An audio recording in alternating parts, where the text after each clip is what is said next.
We good? Oh, Are we recording? good to go. All right. I will call the May 7th West Grand Planning and Zoning Commission meeting to order. If you all would please rise and join me for the pledge. I pledge allegiance to the flag of the United States of America and to the republic for which it stands, one nation, under God, indivisible, with liberty and justice for all.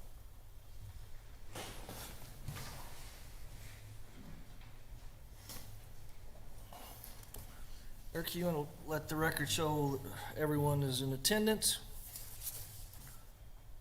And I'm suspecting most everybody's seen this, but we'll go over them real quick. Our ground rules, please silence your phones. If you'd like to speak at the appropriate times, please fill out a speaker request form. Actually, fill out the form now and give it to our planning staff. Then the commission chair will call you at the appropriate time. Commissioners are volunteers and just like you are trying to do good things for our community. The normal agenda steps, when we get to a particular item, we'll have the staff give a presentation. Then commission will ask questions. The applicant will come up. We'll ask questions of the applicant. Then we'll open up to the public. Anyone from the public that would like to comment about that particular item can come forward. And then we may or may not be able to give a response. And then we'll bring it back to the commission. The commission will have deliberations. When you come up to speak, approach the podium, speak in the microphone so we can record your comments. Keep your comments to 3 minutes. Again, understand this is time for commissioners to gather as much input as practical, so that we may not be able to respond. And thank you for being here. I guess all these other people I think I've seen in various times. All right. Any changes to the agenda? No, Mr. Chairman, there are no changes to the agenda. Thank you. Commissioners, oh, we have 2 sets of minutes. That's right. Chair, I'd like to make a motion. That'd be great. I'd like to make a motion to approve the minutes of the April 2nd, 2026 meeting. Very good. Second. Okay. Motion and a second. Any discussion? All in favor say aye. Aye. Any opposed? Okay, we have another set. Chair, I'd like to make a motion. You go, buddy. I'd like to make a motion to approve the minutes for the April 23rd, 2026 special meeting. Second. All right. Motion and second. Any discussion? All in favor say aye. Aye. All right. Okay, the public comments, if anybody from the public would like to address the commission, not on particular things that are on our agenda, but on any other item, please come forward, give us your name and address for the record. Okay, all right, seeing none, I'll close the public comment portion, get down to new business.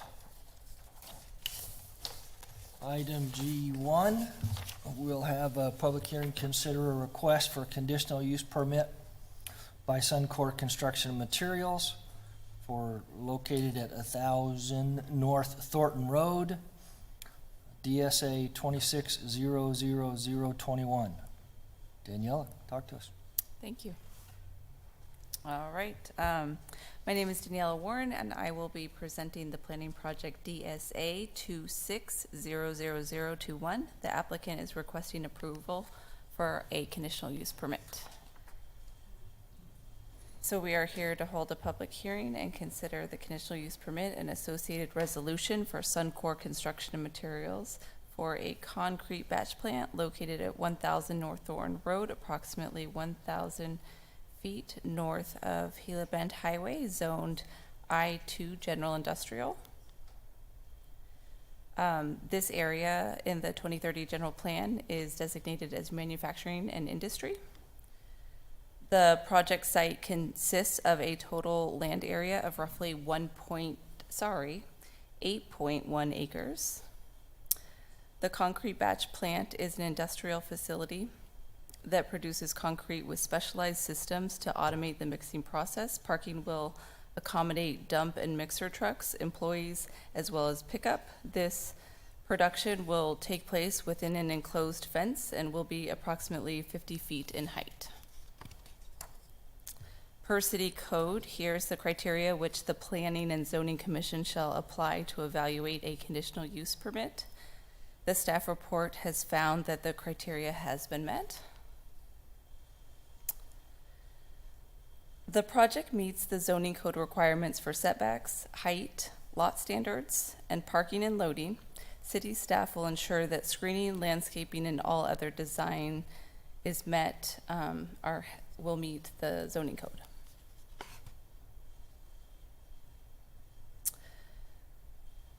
The project proposes a new half-street and deceleration lane through Thornton Road. There will be a new full access drive. Additionally, there will be a right-in, right-out drive and acceleration lane. The applicant has provided a traffic analysis statement, and if you look at Table 1, you can see that the generated trips are pretty minimal. All traffic comments and concerns will be addressed during site plan review, and a half-street dedication width of 55 feet will be completed for Thornton Road. The proposed project area is surrounded by active industrial zoning and uses. There are industries such as Diamond Plastics and, I hope I'm saying this right, Desero USA. They do reinforcing steel. City staff recommends a special condition for this proposed project, which requires the applicant to enhance screening along North Thornton Road. We're looking for a wall, a minimum of 6 feet, in conjunction with the landscaping.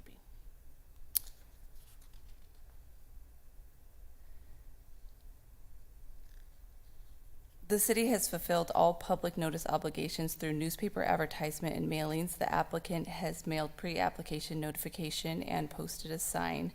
These measures ensured that interested parties had the opportunity to submit comments and express their views. Staff recommends the Planning Commission approve the conditional use permit and associated resolution DSA 26000021 with a special condition for a concrete batch plant within the I-2 General Industrial Zoning District. I'm happy to address any questions or comments you may have. I have one. Yes, sir. In regards to the actual wall, it mentions that it's high-quality permanent materials. Any idea what that means? The planning department is looking to provide flexibility. We don't want it to be too much or too little. And so we don't want to suggest something. We really want to work that out with the site plan. Okay, because I noticed that it says here that it can't be unpainted, so it's not unpainted cinder block. It's not barbed wire. It's not chain link fence. So what's left, really? Mr. Chairman, members of the commission, we're mostly looking just to ensure that the site is adequately screened without just a basic cinder block wall. Okay, So we'll leave it up to the applicant to meet that condition. I think they may have some concerns about that condition, and we'll bring it forth before you for consideration. all right, thank you.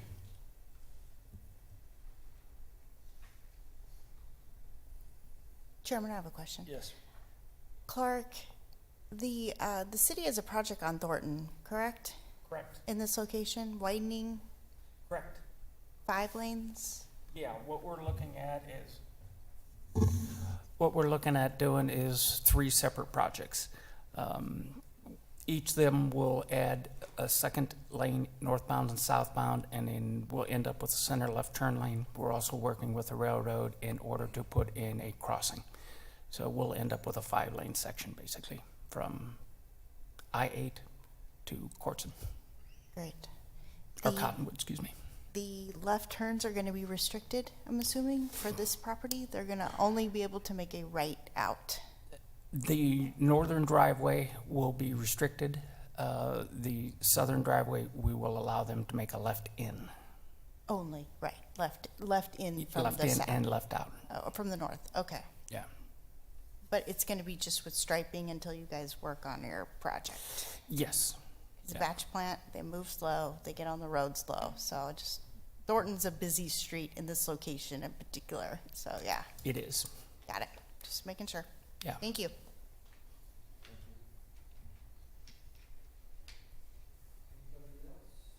Questions? Very good. Would the applicant or their representative like to address the commission? My name is Adam Cook. I work for Suncor. I'm the vice president there. Thank you, Chairman, for letting us speak. I think really the only concern we have, all the design and pieces are good as far as we're concerned, other than maybe the block wall in front. My biggest concern there is that it's overbuilt for the neighborhood. We don't want to necessarily stick out too much. We do want to screen, we do want the protection, we want the fencing, but maybe not the block wall per se, just more match the neighbors. The pipe factory there has a screened fence that looks good, and as far as the conditional use being contingent on having that, I think that's fine, but it just seems like it's a little bit overbuilt for the neighborhood. But outside of that, we're good with all the other conditions. Okay. All right. Anything, questions for? All right, thank you. Okay, Appreciate thank you. that. So now to open the public portion of the meeting, anybody from the public like to address this issue? Okay. Seeing none, I'll close the public portion of the meeting, bring it back to the commission.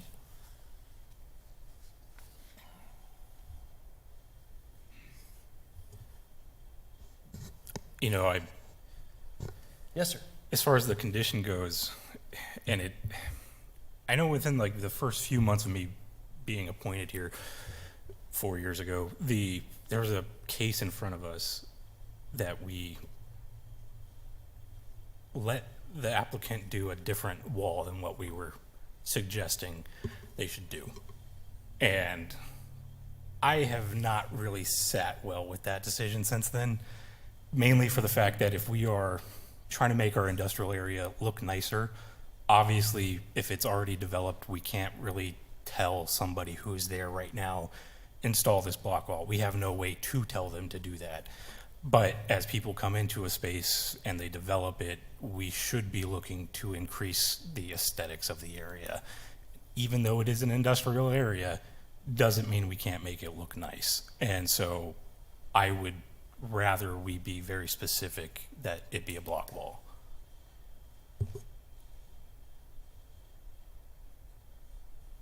Okay. Anybody else? I think it can be. It says it just can't be unpainted. So they can paint it a different color, but it would have to be, they could do a block wall, I think, right? But I'm just saying it has to be a block wall and nothing else other than a block wall. Oh, yeah. Yeah, because Chain link. the way it's screening wall doesn't necessarily mean, they could do I doubt they would because it would look kind of silly, but we don't necessarily say you can't do a wood picket fence here. And so that's where, they could do I forget the type of bar it's called, but the big black, iron. yeah, the wrought iron gate, type of wall or something, that would be permitted with some sort of screen on it. And so we're not very specific right now. I'd rather we be very specific and suggest that it be a block wall. Chairman, can I ask the Yes, planning please. staff, what would normally be the requirement for this intensive use? The zoning code does require, because there's going to be outdoor storage of materials, that it be screened. Just screened, not yeah. a, Screened, and we prefer the block wall as opposed to a chain link fence with slats, because it doesn't provide an opaque screening, similar to the use to the south. There's a fairly attractive use across the street with a wrought iron fence that doesn't need to be screened, but considering the industrial nature of this use, we would just like a 6-foot solid opaque screen, and I'm fine with just a 6-foot solid block wall. And I think we can try to soften the look of that wall with landscaping. Stan? We could sir. suggest it's like a slump block wall, so it has some texture to it rather than, you know, just any sort of block. But that's just my opinion. So, but by presenting it this way, what were the other ideas that might have, you know, rather than just saying Yeah. The block main wall, idea what are was- the other ideas that might The main be- idea is a block wall. We don't leave too much more options when you exclude a chain link fence. We are excluding a cinder block wall, but slump block, as Commissioner Aldretti is mentioning, is a little bit, you know, I don't think it would be overbuilt for the area, but achieving the effect that we're looking for in screening this property. And just for Yep. reference, in another jurisdiction I often do a lot of work in, the requirement for their utility when doing a wall is a slump block. And so it tends to match a more industrial look and you don't really got to do much more than paint it. And so it's not necessarily a huge expense. We're not asking you to do an 8-foot where you got to engineer it and everything. So, I mean, that's pretty typical to ask that you do a 6-foot wall. Yeah, I didn't know if there was a metal, you know, for lack of a better term, a sheet metal kind of a thing that maybe somebody wanted to go to, and would that be? I think there are some metal products that are opaque that would provide the screening, and that was probably the idea behind leaving it somewhat open. Yeah. But being in an industrial area and the type of screening we have in our industrial area of the newer developments, it typically is a slump block wall. Right. Yep. Yes. Chris? Oh. Anything, gentlemen? Gentlemen? As a condition? Well, I think we'd have to modify Edit the condition? yeah, modify the special condition. So you're a bit more particular than Paul was on how we go about modifying these things. I don't know if it's me or. You know, that's what the attorney's for, right? Well, when you make a motion, you can just say with the special condition and write it however you would like to write it. Okay. To state it. I mean, I can help you with the language if you want, but, I mean, I think it sounds like you just wanted to say the applicant shall construct a minimum of a 6-foot Slump block wall. block wall along North Thornton Road. Yeah, And then the rest of it can be taken out, okay. if that's what you're intending it to say. Yeah, definitely. So when you make your motion, I make a motion with the following special condition, state the condition, and then we'll change it in the resolution. Okay. If it gets passed. Okay, perfect. Okay. Thank you. Mr. Chair, I'd like to make a motion. I love it. I'd like to make a motion to approve the conditional use permit associated resolution DSA 26-00021 with a special condition for a concrete batch plant within an I-2 general industrial zoning district. The following is a special condition. The applicant shall construct a minimum 6-foot slump block wall along Thornton Road. Okay. Second. All right, very good. Motion and second. Any discussion? Okay. Seeing none, please call the roll. Member Ibrahim, Aye. Member Clegg, Yes. Member Smith, Yes. Member Aldred, Aye. Member Hubbard, Yes. Vice Chair Garza, Aye. and Chairman Benedict. Yes. Thank you. Appreciate it. Appreciate you being here. Next, we will hold a hearing to consider forwarding a recommendation to City Council for the following request by Upfront Planning on 68 acres, generally located northwest corner of Gila Bend and Burris Road. A major general plan amendment, DSA 26-00010, and a zone change, changing from planned area development to mixed use to general, to I2. DSA 26-00031. Jacqueline? Good evening, Commission. Before I get into the requests, I wanted to give a quick overview of the major general plan process for those in attendance and those watching. So the major general plan amendment occurs twice a year. It goes to 2 planning commission meetings. First meeting was held on April 23rd at the Rec Center. And then tonight, would make a recommendation to City Council. It's currently scheduled for, I believe, June 15th for City Council.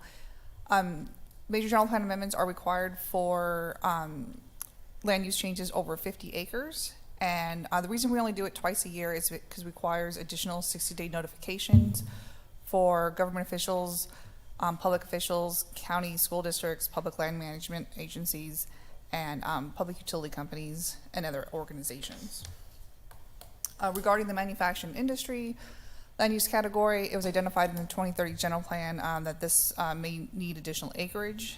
It was designed to promote suitable areas for a variety of industrial manufacturing uses, creating an economic engine for the city, and located in areas to take advantage of the regional transportation network that includes I-8, I-10, as well as the UPPR. And then here, from the general plan, are some appropriate land uses and appropriate base zonings for the manufacturing industry areas as well. So with that, this request is located at the northwest corner of Gila Bend Highway and Burris Road. It's approximately 68 acres. And again, the first request is a general plan amendment to change from neighborhoods to manufacturing and industry to support the industrial corridor on the west side of town. And then the second request is a zone change from planned area development for mixed use to general industrial I-2.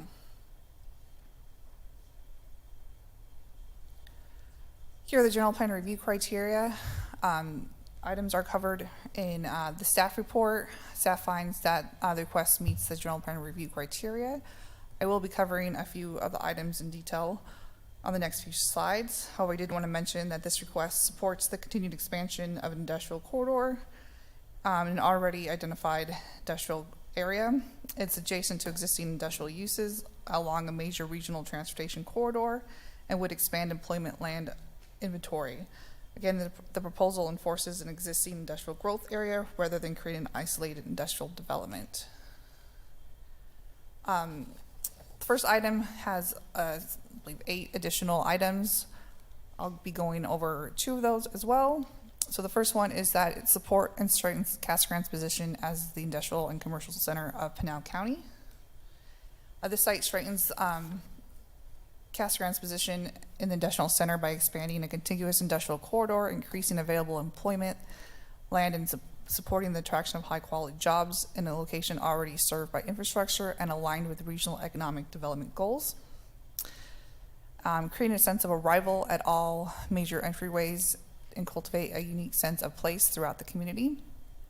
Gila Bend Highway functions as a major gateway corridor into Casa Grande, especially for the industrial and regional traffic. Development along this corridor will contribute heavily to first impressions of the city. And while this amendment itself enables the opportunity, the actual sense of place will be achieved through site design, landscaping, and development standards. Describe in detail how each of the general plan goals and or action steps are achieved by the proposed amendment. Here are a few of the goals and action steps addressed in the staff report. Again, this request directly aligns with general plan goals supporting the industrial expansion in appropriate corridor locations. Moving on to the zone change request. Here are the 3 zone change criteria covered in detail in the staff report. I'll be highlighting these items.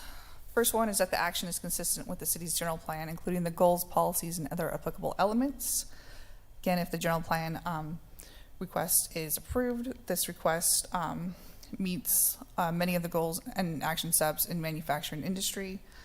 The proposed zoning request is consistent with the city's general plan and supports the city's objective for industrial expansion, economic diversification, and high-quality job creation. Number 2, a rezoning conforms to general plan if it proposes land uses, densities, and intensities within the range of identified uses of the general plan. Again, I2 is an appropriate land use category in the manufacturing and industry land use category. While there's not specific densities or intensities for properties within the manufacturing industry, there are general industrial development patterns. And we have added conditions of record to ensure that there are appropriate compatibilities with the adjacent neighborhood. And finally, the third is that the proposed zone change is necessary and proper at this time to meet the land use needs of the residents of the city. Again, the current demand for general industrial is significant, and this rezone would expand that area. Again, through conditions of records associated with the zone change and during the site plan process, staff will ensure that appropriate buffers and mitigation measures will be incorporated into final design. Some of those proposed conditions include aesthetics evaluations and architectural standards along Gila Bend Highway. We've also noted that no conditional use permits for uses involving the storage, utilization, or manufacturing of volatile or explosive materials or products shall be allowed, and there shall be a 200-foot setback from the existing residential development to the east of the site. Regarding stakeholder engagement efforts, staff and the applicant met all the requirements per city code and ARS. There was a 60-day review period. Public hearing notices were noticed in dispatch, as well as notices were mailed to property owners within 1,000 feet, and signs are posted on the site. Prior to the first public hearing, I did receive one phone call inquiring about the project, and I did receive one email this week regarding access off of Burris Road or Gila Bend Highway. I did note to them that that will be done at the site plan level. However, there would probably likely would be some restrictions on Burris because of the skid canal. So with that, staff recommends forwarding a recommendation of approval to City Council for the major general plan request to change land use categories from neighborhoods to manufacturing industry. And second is to forward a recommendation of approval to City Council for a zone change request from PAD for mixed use development to general industrial with the following conditions of record. And happy to answer any questions the commission may have. Okay. Any questions for staff? Chairman, I have a question. Yes, please. Jacqueline, when we met at the rec center, I was asking about the setbacks to the Western Manor community. What would normally be the setback to the east? Currently, there's a 75-foot setback for industrial adjacent to residential. Okay, so we're good. We've made it bigger at 200. Awesome. That's the answer I wanted. There it is. Can you go back? Can you go back one slide? Yeah.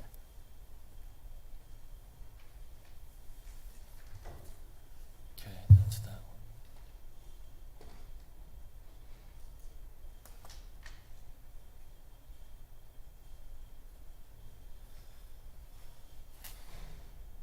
There you go, Garrett. Masonry block wall. Okay, anything else for staff? At the moment. All right, would the applicant or their representative please address the commission? Thank you. Do you have the PowerPoint I sent? Oh. Thank you. All right, hopefully I get this one. Thank you. Jessica Sarkisian, Upfront Planning.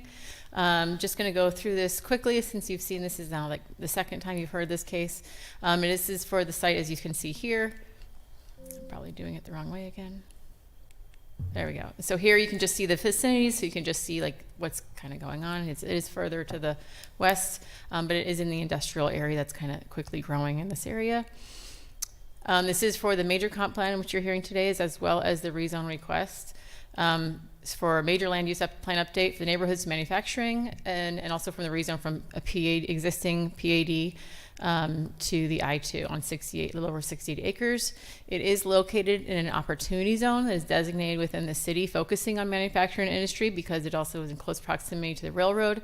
The area continues to draw support through the Arizona and the country regarding industrial manufacturing, compatible uses, and support for nearby industries. The current land use, as she mentioned, you can see the neighborhoods here, and we're proposing to go into manufacturing industry on this piece. I just want to talk a little bit about, for anyone that had comments, and we had received one call about the neighbors because of just showing you what had happened in 2006. And you can see there was quite a bit of residential PADs in this area, and very slowly over time, these have all gone pretty much industrial.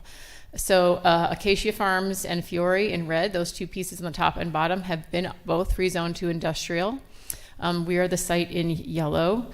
And then the piece in the middle that's still zoned residential on the land use plan neighborhoods has not developed and has not received any proposals for that since these plans in 2006.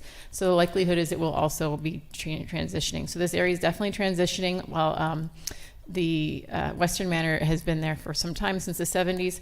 The areas, if you go further back, just so you're aware, the industrial areas to the east of Western Manor have all been there since the late 60s and early 70s, and that's also when Western Manor went in. So these have all been in place for a while. Just going on to a little more of what she said about the criteria. So this request does meet several goals. They all focus on region and economic competitive regional centers, commercial activity, manufacturing, diversified industries. There's lots of different industries going in, which are all complementary and serving the adjacent ones that are going in throughout the state. It's increasing your job to population ratio, which you guys are still getting to achieve because you're still growing in that.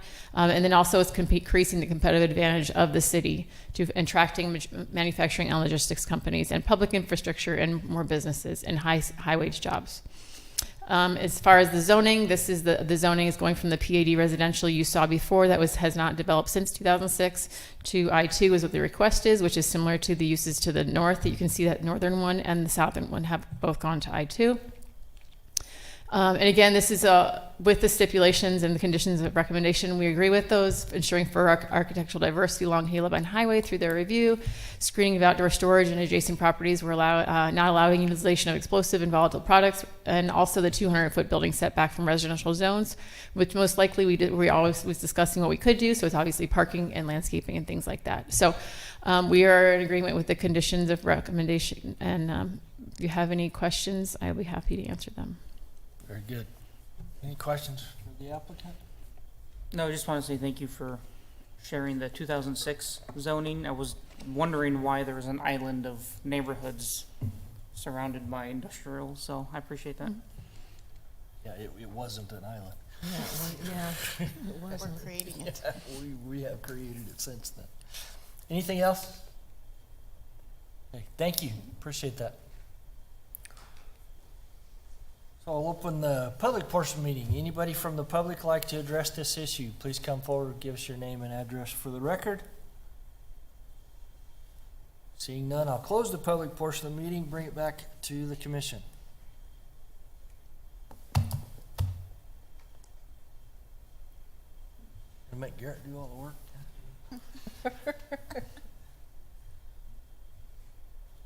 Something? Nope. Okay. Somebody make a motion.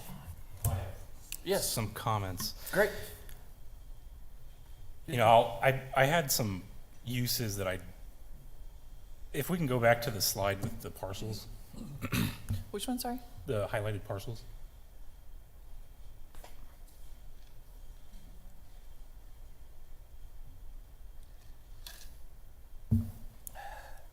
That. Which, It works. let me see if this one, that one. It'll work. But as you can see, there's that kind of the notch that sticks out next to Burris. And so basically from Burris to the next parcel is about 600 feet.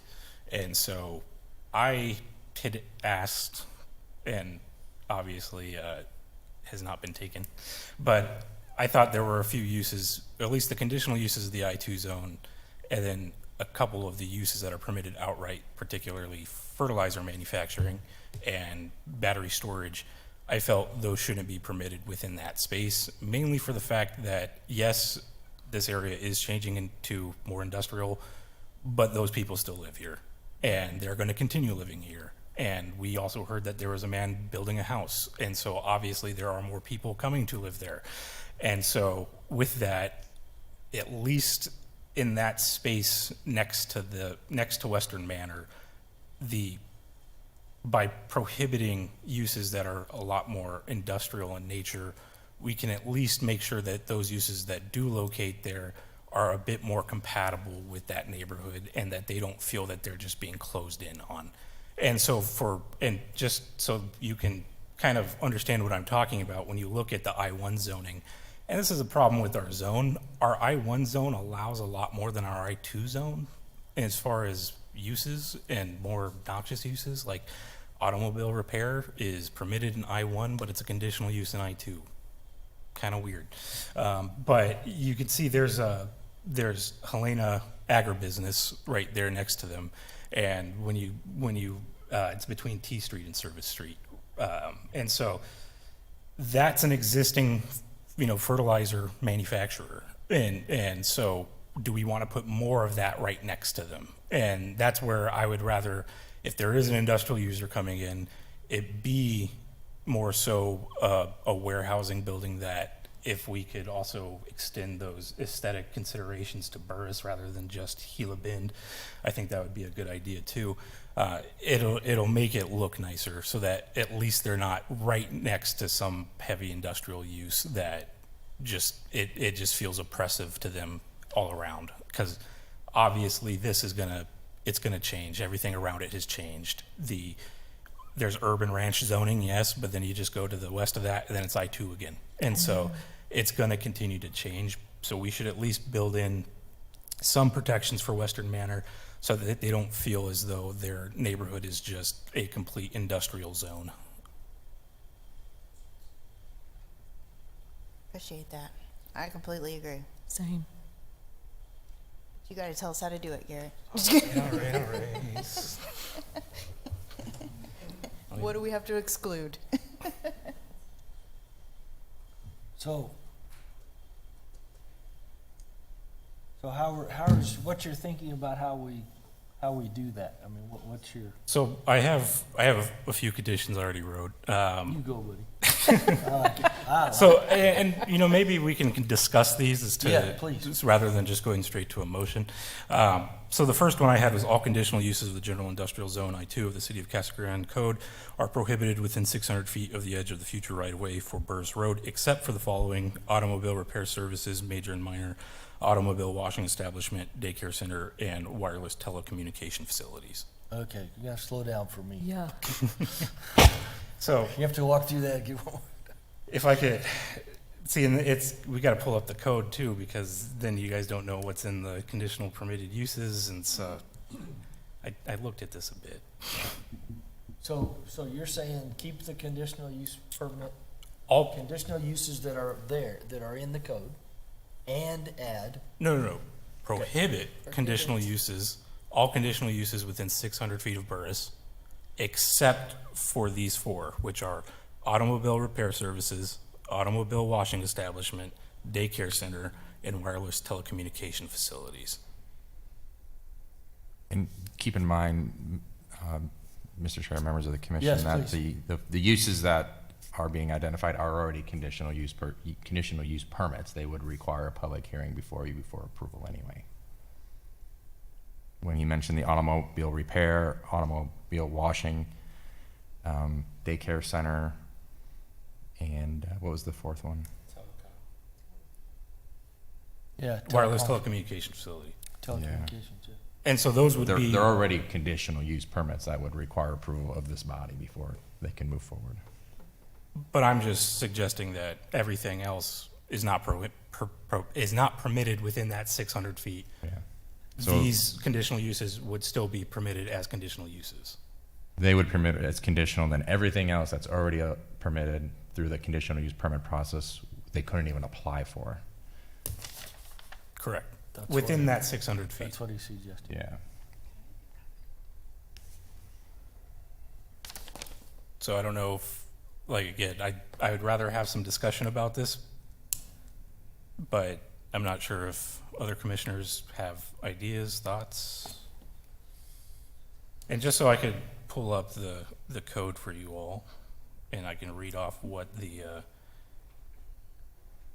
conditionally permitted uses of the I-2 zone are. I have it up, Garrett, if you want me to. Airports, any production, testing, processing of food or products, auto dismantling. These are all conditional uses allowed in I2. Battery storage with H building occupancy, which is a hazardous. Charity dining facility, daycare center, data center, excavation of sand, gravel, dirt, ore, and minerals, fiberglass manufacturing, processing, heliports, meat packing, oil refineries, racetracks, railroad switching yards, scrap metal or used materials processing and handling, sewage treatment plants, those involving the storage, utilization of volatile explosives. We're already conditioning it that wouldn't be allowed. Wireless communication facilities, and that's So- pretty much it. So why are you wanting to allow those others? Well, I mean, They seem much more obnoxious than the ones that you're. Like, why wouldn't we just change it to an I2, I1 rather than an I2? I feel like, Yeah. no? Okay. No, I get what you're doing. I'm sorry. It takes me a minute. Yeah, it takes me a minute. I get what you're doing. so yeah, racetracks, oil refineries, meat packing, fiberglass manufacturing, excavation of just sand. out. Well, they're out within that 600 feet, Gotcha. completely out. So you can't do any of those uses within that 600 feet. How did you, what was the logic behind the 600 feet? Because you're a planner. It was more so just providing that buffer from them so that you can transition from a neighborhood to the heavy industrial, and you're going to need space between that for that to happen. And so, yes, a 200-foot building setback is one thing, but you're still able to do one of these heavy uses within that 200 feet, and its impact is often going to be, it could be a bit beyond that, especially things like fertilizer manufacturing, the odors that are produced at times, depending on the operation of that. But also things like a racetrack, that's very loud. I don't know if any of you have ever been down in Pima County at their racetrack right there. When I was walking the Southlands doing a native plant inventory, all I could hear was and I don't know if people want to hear that. Just go to 11 Mile Corner. Yeah, see, so, I mean, there's things that have an impact, and so I figured the 600 feet was a good way to kind of push it off, and it was more so aligning with the parcels that exist, and also that existing home on the corner there. And so just making it all the way over to that next parcel, all the way over to the west side of that existing home on the corner, or that existing neighborhood corner that's going to remain, was kind of my idea about that one. So. Okay. So the 600 feet, is that typically industry standard, or is that? I don't think there's a standard for many things. I mean, it depends on the jurisdiction and what what they would like to do as far as a buffer. I mean, there's always APA guidelines and things like that, but if you're talking standards, you might look at standards for a place like Oro Valley and say, wow. And so it depends on what we think is right. So obviously, if 600 is a bit too much, then we can certainly reduce that. But I just wanted to start somewhere. And let's see. How do I phrase this? So you're taking away the future commission's ability to approve those different within 600 feet. Well, they could always come back with a change of conditions, and then they would change the condition that we put on it and go through this process, so then they could then do those uses. There's a way to get back to But doing those uses. And a future commission will have that ability to then question somebody They would about hear it. those, the future commission would hear those anyway, Yeah, but this way, if we left it alone. yes. But the thing that we've often discussed is how, yes, these are public processes, and we are here to facilitate that process. It's a quasi-judicial process, and that means if we make a decision that an applicant doesn't like because they followed all the rules of our code, they can challenge that. And so not leaving that open is kind of why I'd rather not have these be conditional uses and just be prohibited. Okay.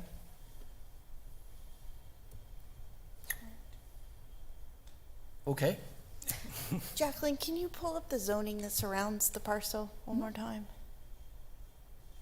So which one, purple's I-2, what is the green's urban ranch, and The green is urban ranch, but it is in the manufacturing industry land use category. So Okay. it likely will not say urban ranch. Okay. What color is I-1 on this map? It is the light Pink? pink to the south of Burris and then along VIP. See, that just makes more sense to me. Look, it's already on the east side with Hexel and everything else. I don't know, I'm just... Or if we do the 600 feet. Well, my original comment was that I thought this should have been done as a pad amendment so that they could bake in that transition a little bit more from the neighborhood to what they're trying to do. But we're going straight to I-2, so I had to come up with these weird conditions. And that's where I would rather have this been a pad amendment. No, certainly appreciate your goal. Yeah, that's sort of why I'm asking about the 600 feet. Now, I don't know if that's the norm or if it should be 1,000. That's why I'm asking. Well, you know, the applicant is here if she would like to address any of what we've been discussing. Can I speak? Yeah. So thank you. So the 600 feet is that square. So when you think about it, 600 and it's by 600, that's a little over 8.5 acres. You would be restricting on uses that already have to come back for you again. So the likelihood of those uses actually coming forward on those, like a racetrack, an airport, you know, some of those things is very low. But it's just the ability, you know, we don't know what's going to come before it. A standard industrial setback is 100 feet is what you would typically see. And that's kind of, you see that for every place is next to residential, 100 feet. Casa Grande is a 75, we're doing 200, and in that 200, in the setback that we have, it's not only restricting uses, it's restricting buildings. So it's not a use restriction, it's a whole building setback that's gonna be in that 200. So you also have to think about that. That's the building will not even be there. And so we would just request that, you know, let the conditional use permit process happen. It's a public process. Everybody can deny it at that time. They would, especially with racetracks, I mean, next to residential, that wouldn't you would never approve something like that in a million years. We're just asking it be clean and let the process be like, if they want to apply for a CUP, they can apply for a CUP rather than starting to line item every little thing within the code. It can get a little messy, and you don't know what's going to happen in the future with nearby uses or whatnot. So that's all we're requesting. So that's so just thinking about this 8.5 acres that you want to put special conditions on. Versus the whole PAD. So to give us a little perspective, any chance that you know that that east-west boundary of the little notch out there is actually, it's a big notch out, where that... The commercial course corner with the house? Is that what you're talking about? So the way I'm looking at it right here, yep, yes, either one, the little stretch where the green. To the south of it. So that how is, long is that? It's 600 feet. It's a square 600, a little over 600 by 600. And so, yeah, and on top of that, you're thinking also when you're looking at that, each of those, when it is developed in a site plan, they'll have setbacks from that as well. So it's going to get smaller and smaller and smaller in itself. So by then completely taking away, the goal is when you have pieces like that, you start restricting it whenever something's going to happen on the west side. Mm-hmm. I mean, it needs to be cohesive so that if they have to go over a piece of that, or if they need to build a building over there, or something with the parking or so they can put buildings that are cohesive, and there's not like a boundary where they have to stop a building and then start a building, and it's one piece. It's just going to allow them future to do site stuff correctly, if they're not worried about, you know, they'd have to come in for a CUP anyway and prove why it's needed. So it's already in your code. Right. Thank you. That's great. If I could ask the applicant real quick, I know you've done a lot of work in Tucson. They have a 300-foot industrial setback, do they not? I actually haven't done anything to Tucson. Tucson is a hot mess. I don't want to go down there. So. I've done work throughout the state in other areas, but Tucson and Scottsdale are my nose. Okay. Well, I do believe they have a 300-foot industrial setback, so that's where I'm just saying there's a range of what this could be. Yeah, the primarily ones I've seen, even in the more urban areas, is like 100 feet. Sometimes it's even between industrial. It'll be 100 feet with landscaping in between, which is a little weird. But yeah, you guys have the smaller one, but so we're at 200 from that, and it would also be from the north because that area is still zoned for residential currently, and so until it changes, whichever one develops first, you might have a large setback there as well. So. All right, thank you. Well, with all this discussion, if there is one thing, if we don't adopt any of these conditions, it's the data center use. 100% no. Okay. I think we should prohibit data centers across the entirety of the 100%. property. 100%. Yep. Okay. I agree. Then if there is one thing we do, No, 100%. okay.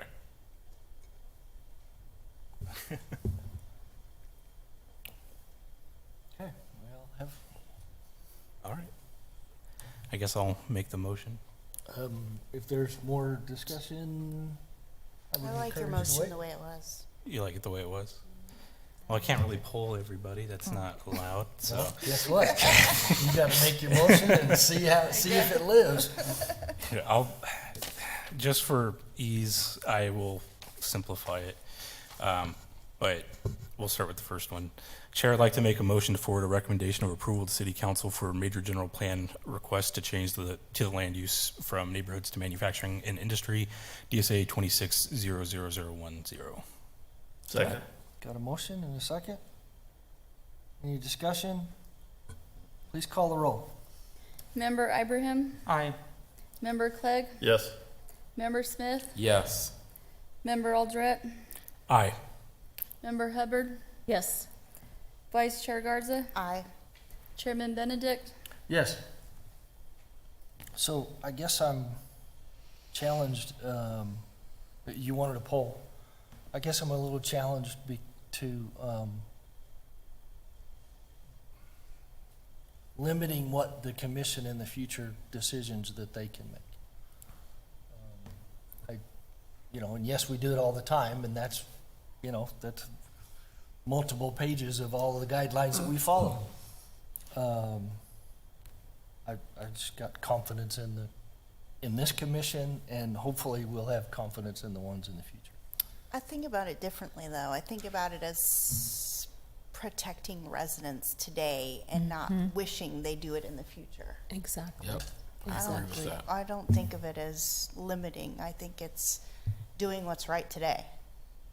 Ouch. Sorry. The public servant in me. Just kidding.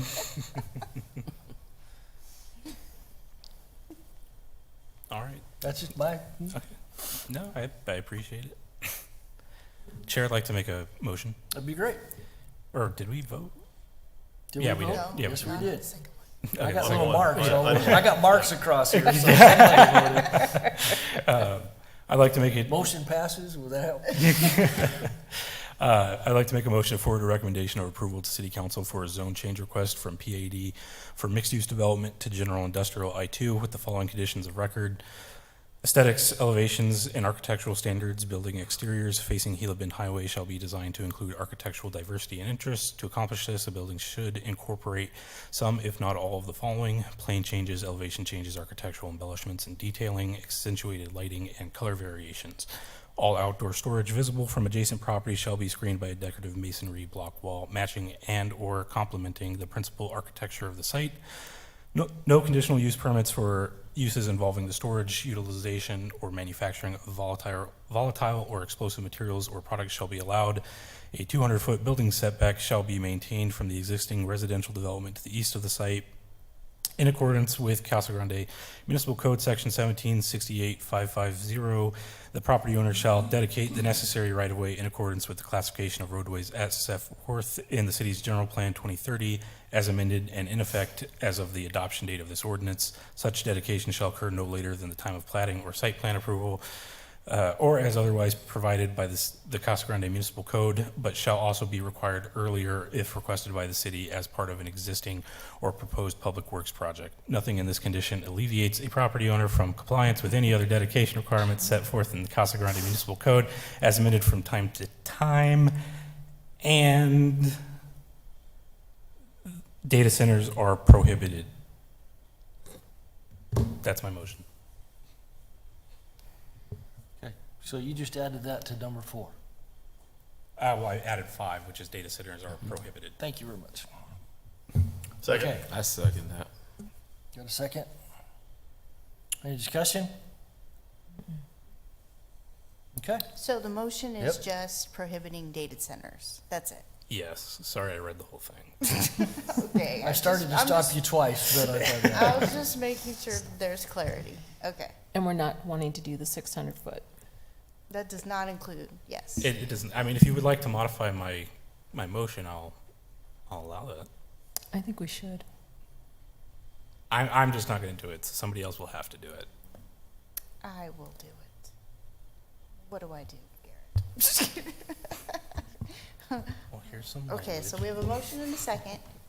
Please, Mr. Attorney, how do we figure this out here? If I need to amend his motion. so you won't amend your motion?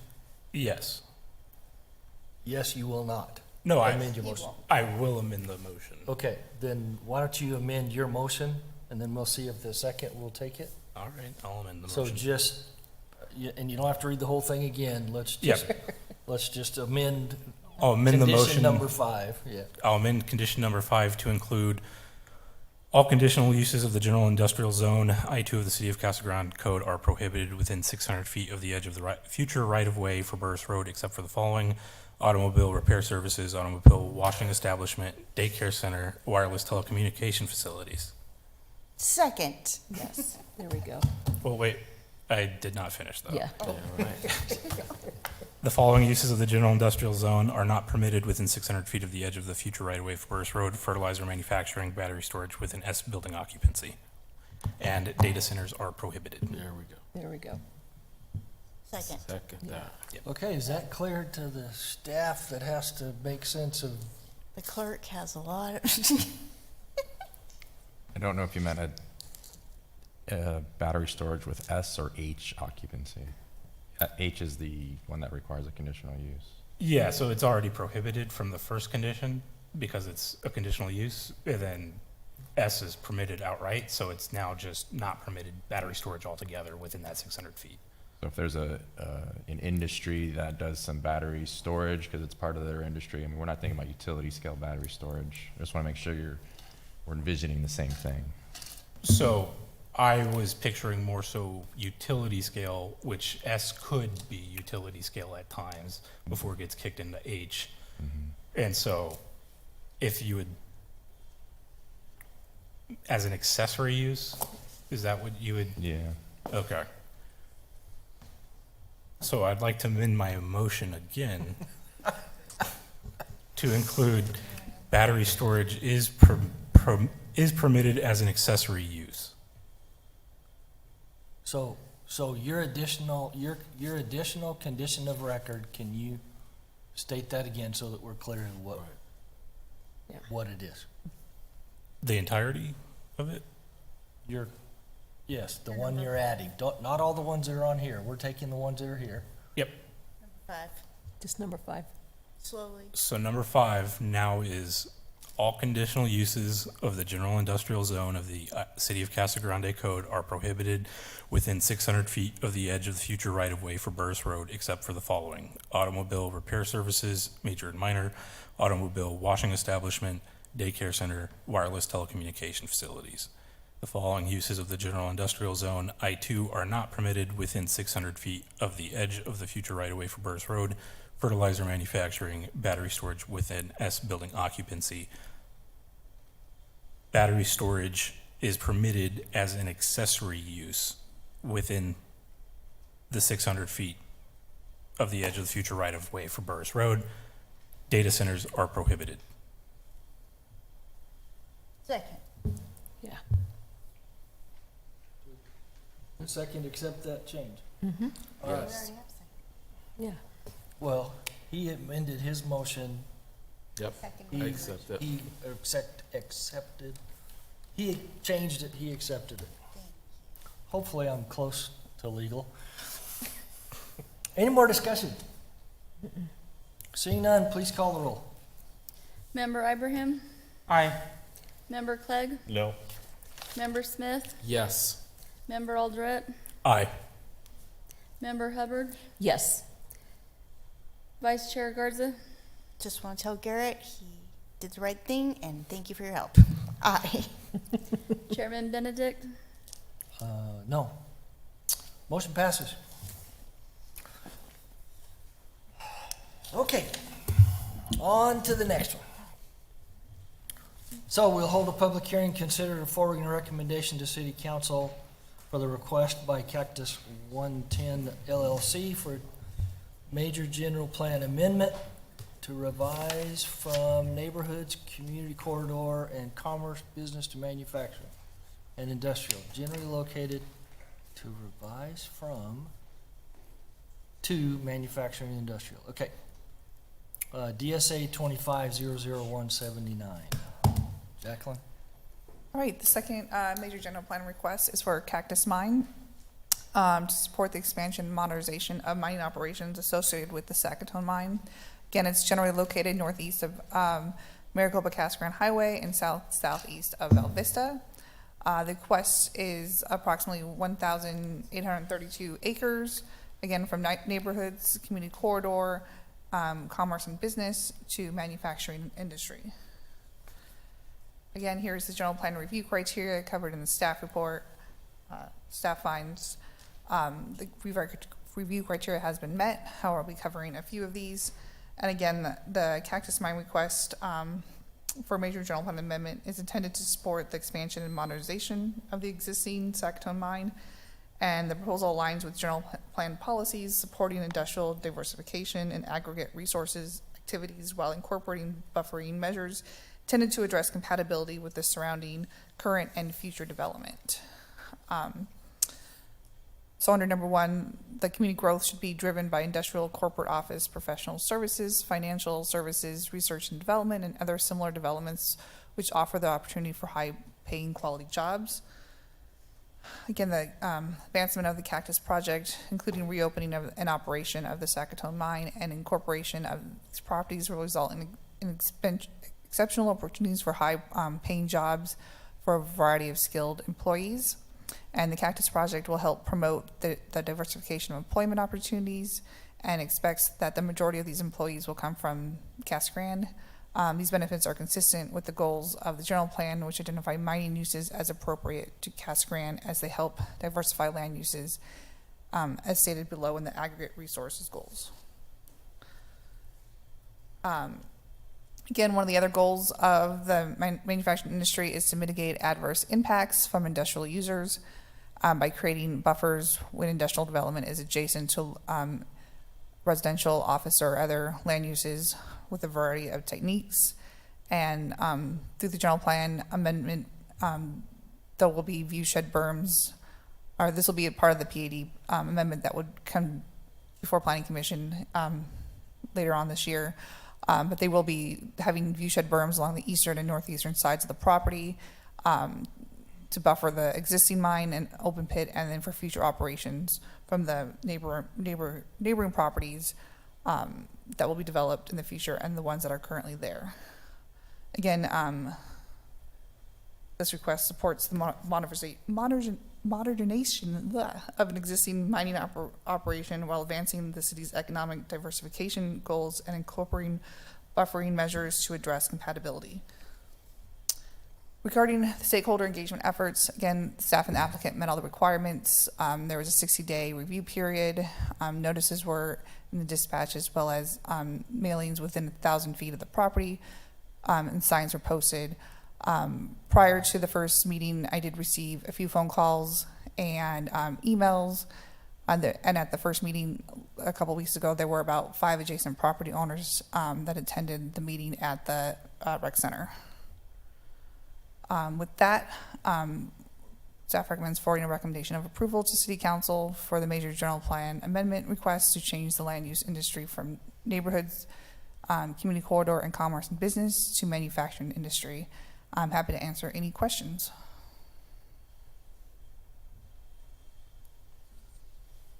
Commissioners, any questions for staff? Nope. So it's those areas in blue. Okay, very good. Nothing for staff? Would the applicant or their representative like to come forward and address the commission? Good evening. I'm Travis Snyder. I'm the VP of Sustainability and External Relations for Arizona Sonoran Copper Company. I just want to thank you for allowing us to go through this process, and just to remind maybe some planning and zoning and maybe the staff, whenever we acquired this project in 2020, this was actually a taxpayer liability, so we have assumed the responsibility for any operations or cleanups that need to happen in the future, and available for any questions. Okay, any questions, commissioners? No, very good, thank you. Okay, anybody from the public like to address this issue? Please come forward. Seeing none, oh, yes. Please give us your name and address for the record. Richard Vasquez, 1091 West John S. Salazar Road. I'm one of the people that's 1,000 feet away from the development. And I'd like to have some, if I understand what was said, I'd like some clarity. It said that that you're required, or the mine is required to maintain a buffer. Define buffer. How big of a buffer? Okay. Because 1,000 feet's pretty doggone close.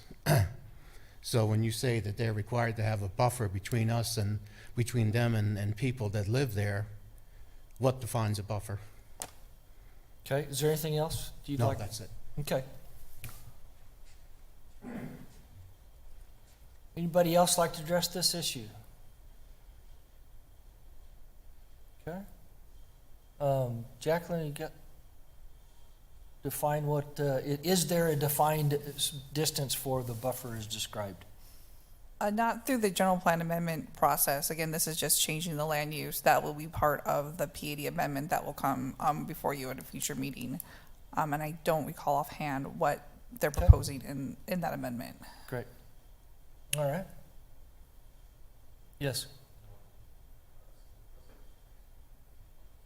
Well, again, to her point, that will be addressed when because we will be seeing, again, a PAD amendment, and at that point, it'll be more specifically described about what that distance is, and we'll be able to address that distance.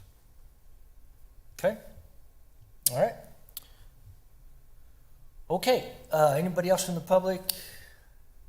Okay, seeing none, I'll close the public portion of the meeting, bring it back to commission. Commissioners, Could the applicant come back to the podium, please? Yes, sir. Have you already started looking at what that buffer is going to look like? Have you planned it? Have you done anything for the PAD yet? We were looking at 500 feet Okay. from our property boundary. And that would include, because I believe this property owner's on the west side. He's on the north side. Of Long Val Vista, correct? Yes. And your buffer, 500 feet, is going to be along that north side too? Correct. Okay. okay? Anything else?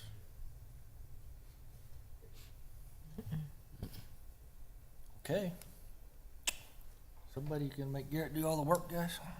I'll make a motion. Thank you.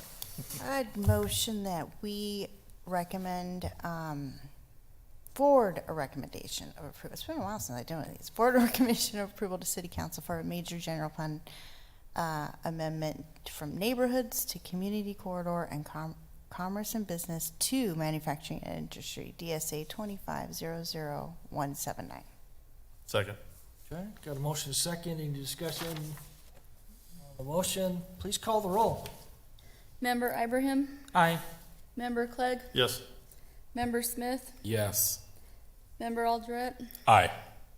Member Hubbard? Yes. Vice Chair Garza? Aye. Chairman Benedict? Yes. Please watch for the next step. Okay, next up is G4. We'll hold a public hearing, consider forwarding recommendation to City Council for the following requests by CVL regarding the land generally located near northwest corner, Florence Street and Peters, minor general amendment, DSA 2600045, and the zone change from garden and light industrial to general industrial, I-1 to I-2, DSA 2600044. Jacqueline. Right. Again, the site's located near the northwest corner of Florence Street and Peters Road. The first request is a minor general plan amendment for approximately 25 acres of downtown land use category to manufacturing industry. As you can see, the parcel is actually split between the two land use categories, so it's mainly just cleaning this up to allow for the zone change request. And so this would all go into manufacturing industry. And then the second request is a zone change from garden and light industrial I-1 to general industrial I-2 on approximately 49 acres. And again, I just want to note that this is a minor general plan amendment and not a major because it's under 50 acres. This was changed in our general plan in 2022 when we increased the number of general plan amendment cycles from once a year to twice a year. And then we also increased it from 10 acres to 50 acres. Again, here's the general plan review criteria. It's all covered in the staff report, and staff finds that this request meets the general plan review criteria. I'll be covering the two highlighted items again. And the first one, again, is broken out into other different elements of the land use section. That work? Oops.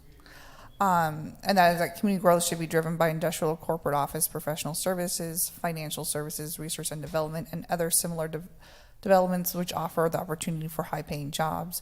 Again, the proposed industrial development is consistent with the city's goal of attracting employment opportunities, and the project enhances the city's ability to attract and retain employers in the industrial sector, supporting economic stability and workforce development. The site is the proposed industrial development also supports job creation and economic stability. It enhances the city's ability to attract and retain industrial employers, and it also increases the supply of shovel-ready industrial land adjacent to infrastructure. And some of the goals and actions for this request are here. Again, the proposed project provides the opportunity to generate employment opportunities and bring desirable services to the area. The request aligns with the intent of the manufacturing industry designation and complies with city standards. Regarding the zone change, again, here are the three review criteria. I'll be highlighting the two here. They are covered in detail in the staff report. With regards to that the action is consistent with the city's general plan, including goals, policies, and other applicable elements. Again, the general plan specifically identifies industrial and employment generating uses as a key driver for community growth. The request increases the city's inventory of shovel-ready industrial land. It supports job creation, employer attraction, and long-term economic stability. And industrial land is increasing competitive regionally. Larger users need flexible zoning, larger sites, and operational compatibility. And then the third, that the proposed zone change is necessary and proper at this time. again, the city has experienced a significant demand for industrial land, particularly for uses requiring larger sites and greater operational flexibility. However, noted in the staff report, the site is currently part of an area predominantly zoned I-1 and is adjacent to the downtown land use category and nearby residential areas. So to address these concerns, we have additional conditions of record to ensure appropriate development. And during the site plan process, staff will ensure there are enhanced buffering and screening as well as site layout considerations to minimize impacts. And these measures will help ensure that future development remains compatible with surrounding properties and support the character of the downtown area. So those proposed conditions include no volatile explosive manufacturing CUPs, no hazardous outdoor storage, and decorative masonry wall screening. Regarding stakeholder engagement efforts, applicants sent out pre-scoping letters in February. Notices were mailed to property owners within 1,000 feet, and I did not receive any inquiries or comments to date. So with that, staff recommends forwarding a recommendation of approval to City Council for a minor general plan amendment to change the downtown land use category to manufacturing industry. And the second request is to forward a recommendation of approval to City Council for a zone change request from I-1 to I-2 with the following conditions of record. Happy to answer any questions the commission may have. Can you go back to the conditions? Yep.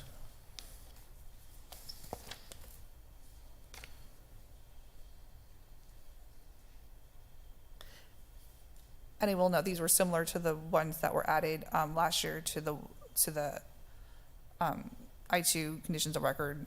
Gotcha. On Ash and Thornton. Okay. Commissioners, any questions for staff? Okay, would the applicant, their representative, please come forward to address the commission?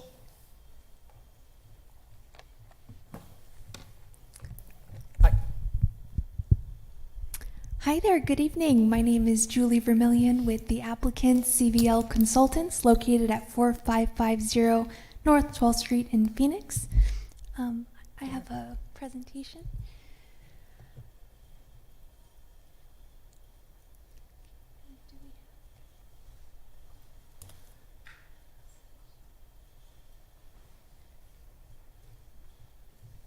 Thank you for hearing our case this evening, and thank you, Jacqueline, for the thorough presentation. I'll try to avoid repeating too much information here. There's our vicinity map.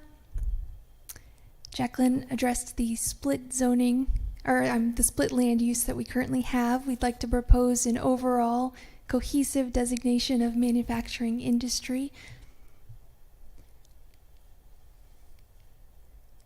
And then this proposal for I-2, I'd like to note that we're over 700 feet from the existing subdivision to the east, and we have those sort of three, the R2, the I-1, and the B2 parcels buffering us from that residential community to the east.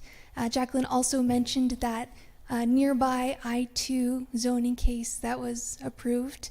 And then to the west of us, you can see that's the Walmart distribution center.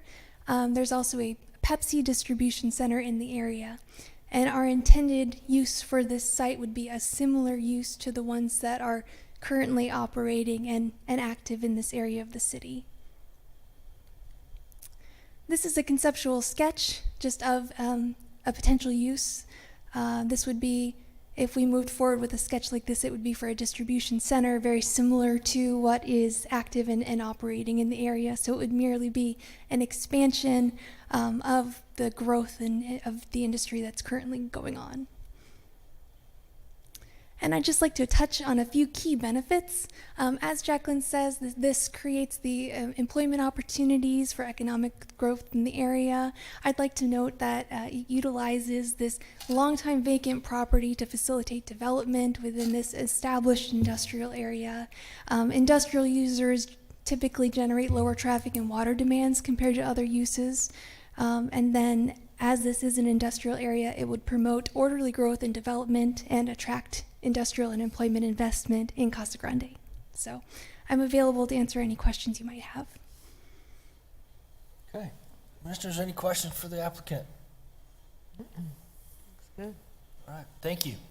Thank you very much. Okay, next, anybody from the public like to address this issue, please come forward. Okay. Seeing none, I'll close the public portion of the meeting and bring it back to commission.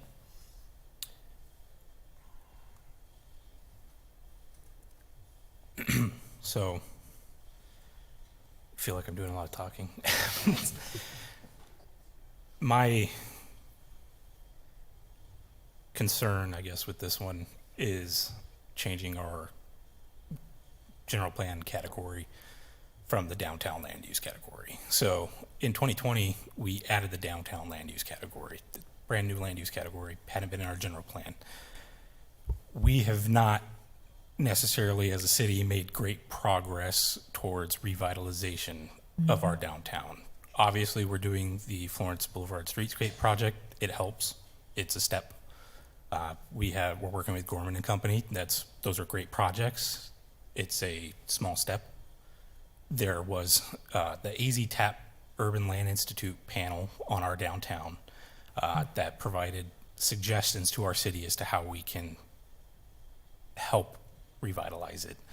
And some of that is providing housing, more housing near our downtown. And so if we can go back to an aerial, when I look at this area of our downtown and how it connects with the rest of it, you'll see that Florence Street comes down and right along that I-1 piece that is also owned by this property owner. That is a prime opportunity for us to create another node within our downtown. Right now, you will have our municipal complex, as you may call it, right on the north side of it. And then if you follow down Florence Street to this site, you could have another node. And what that node is, when you look at our downtown land use category in the general plan, it provides a list of uses and what those may be. And so one of the ones that I have mentioned even to Commissioner Clegg before is the educational facilities. And so, a spot like this where you could provide land for Central Arizona Community College to do a downtown Casa Grande campus, it's a way to bring students that are always in our downtown, more housing around that campus that would be, again, complementing our downtown and providing space for those uses that revitalize our downtown. And right now there is not a lot of space for larger, especially residential projects or larger, more of those nodal type projects like a campus or even conference centers and things like that, hotels. And I know everybody's probably looking at this thinking, when's Casa Grande ever going to get that big? We're rapidly moving closer to 100,000 people. And then as a region, we have the city of Maricopa to our west that is growing very quickly. We have Eloy and Coolidge both want to continue to grow. And so they continue to attract people to them. And so as a region, we are continuing to grow. Pinal County is one of the fastest growing counties in the country.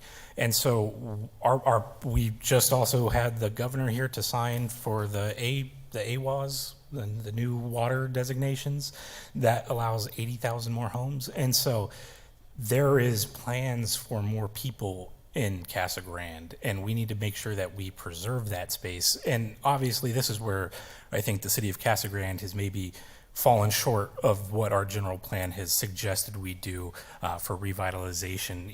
Thinking about acquisition of property in a space like this that we have designated as our downtown should have been a priority. We are now 5 years into our general plan, and what we have to show for it is pretty minuscule in terms of downtown projects. And so that's where, even if I know we're working on the budget right now. And so if you're out there listening, if we could, push off a couple roadway projects, we can, I know, but we can always come back to a road we cannot always acquire land. And if we have an applicant who is looking to go forward and do a project on this, we are rapidly losing our ability to acquire that land. And what's not going to help our downtown is putting and suffocating it with large distribution centers all right there next to it. That doesn't provide us space for more residential users who can live in our downtown, which currently is kind of hard to do. And part of that's also our regulations. When you look at our downtown land use category, it has a residential site design standard that doesn't allow for more than a max of 10 dwelling units an acre. Very low when you think about places like, and you know, again, I'm not trying to compare us, but just for the type of product, I encourage people to go look at the Wilson Street and 6th Street in Tempe. Go look at the single family product that is on the street there. That is it's 24 single family homes. They're about 1,000 square feet each because it's attached. It's like a townhome. And on the site, it's 0.7 acres. So you're over 24 dwelling units an acre already. And one of the things with our downtown, we need to provide single family home ownership at market rate within that.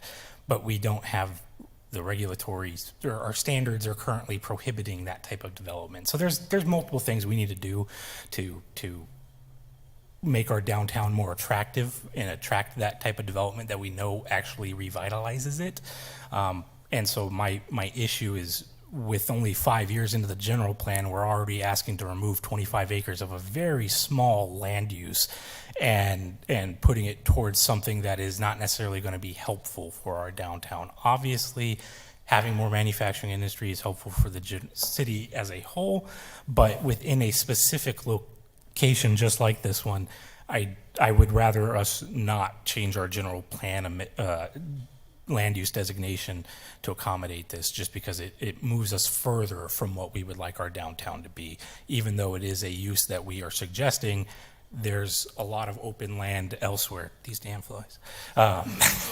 There's a lot of open land elsewhere. And we even have, the city of Casa Grande owns I-1 parcels up at the airport, and I believe they may even own an I-2 parcel. And so, you know, we have obviously a distribution center at the airport, probably not the same thing, but there's land out there for us to work with and for others to work with within manufacturing industry, within these industrial uses. And I don't think we need to change our downtown land use category right now at this moment. That's my thought. Can you go back to what it is now? Yeah. Okay.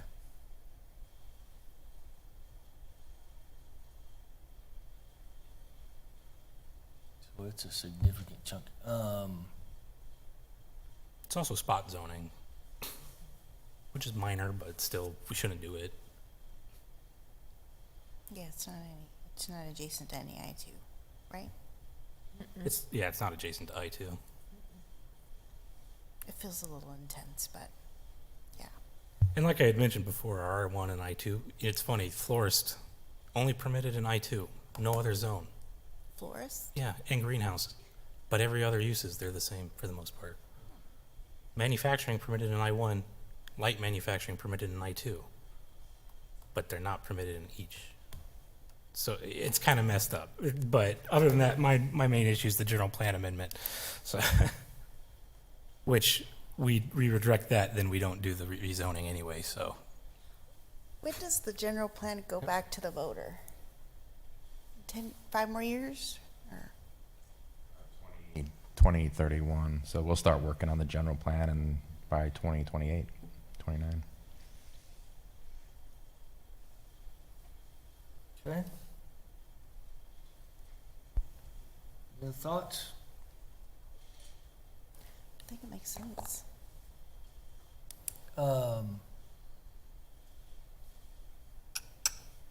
How to get perspective of these blocks that are on the east of this property. How wide are they, east-west? Anybody have that? Approximately 690 or so, Okay. and that's west of the right-of-way there. Gotcha.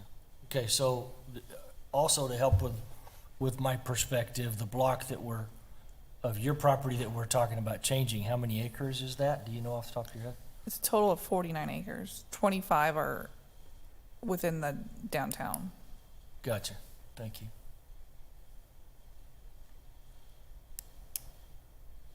Oh, yeah, it says right here. Okay?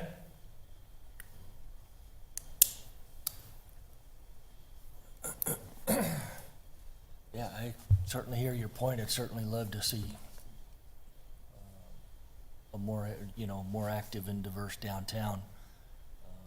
There's, that strip along Florence is pretty good size. But I feel your concern about, okay, that's great, maybe you keep that strip, but to put a warehouse right there is kind of it could be all kinds of things. As far as that goes, it could be all kinds of stuff. But, yeah. Okay. That's what's going on in my head. So, here we are, commissioners. What are we gonna do? What's your desires? So, Mark, would it be a disfavorable recommendation? No, I think someone can make the motion to send a favorable recommendation, and if it gets seconded, then we can take a vote. And if there's not enough, then the favorable recommendation will be denied. Okay, essentially. okay. Yeah. So it's better to do in the affirmative and then take the vote. Okay. Okay. Yeah, that's the question. I was gonna say, you could make the motion to be, but, I'm sorry.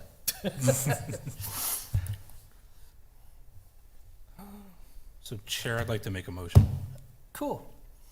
I'll just wait for the screen to get back there. I'd like to make a motion to forward a recommendation of approval to City Council for a minor general plan amendment to change the downtown land use category to manufacturing and industry, DSA 26-00045. Okay. This is a motion to,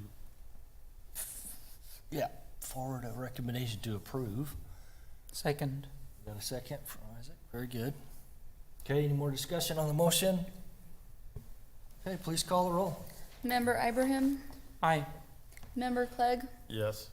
Member Smith? No. Member Aldrete? No. Member Hubbard? No. Vice Chair Garza?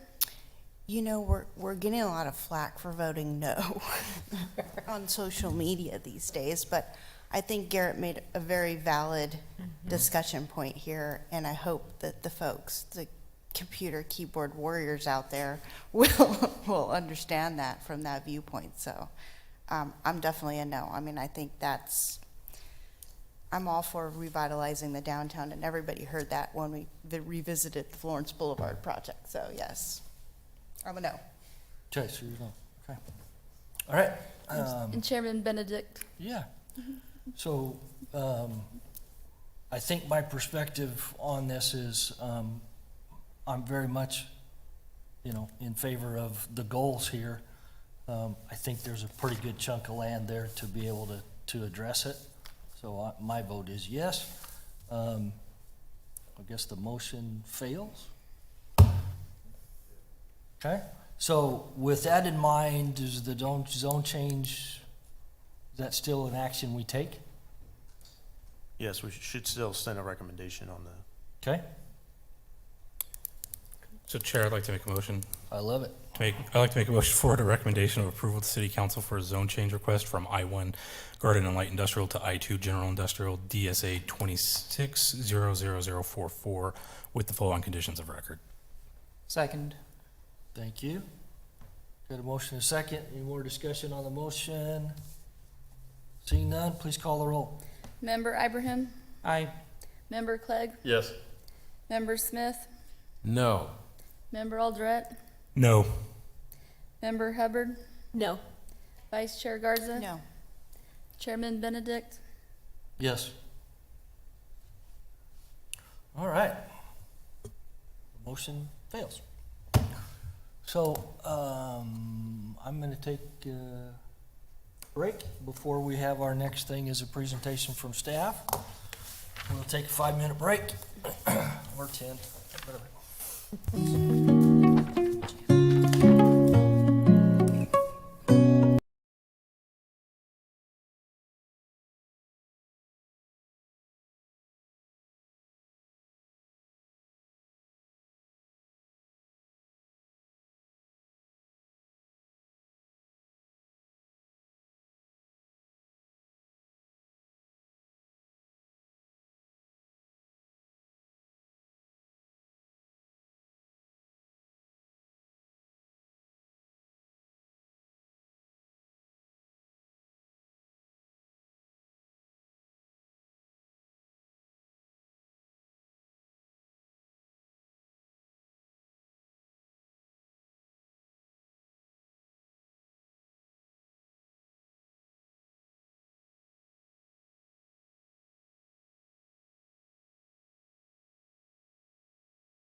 Okay, we have a presentation and discussion on the staff's update to the City of Casa Grande sign code.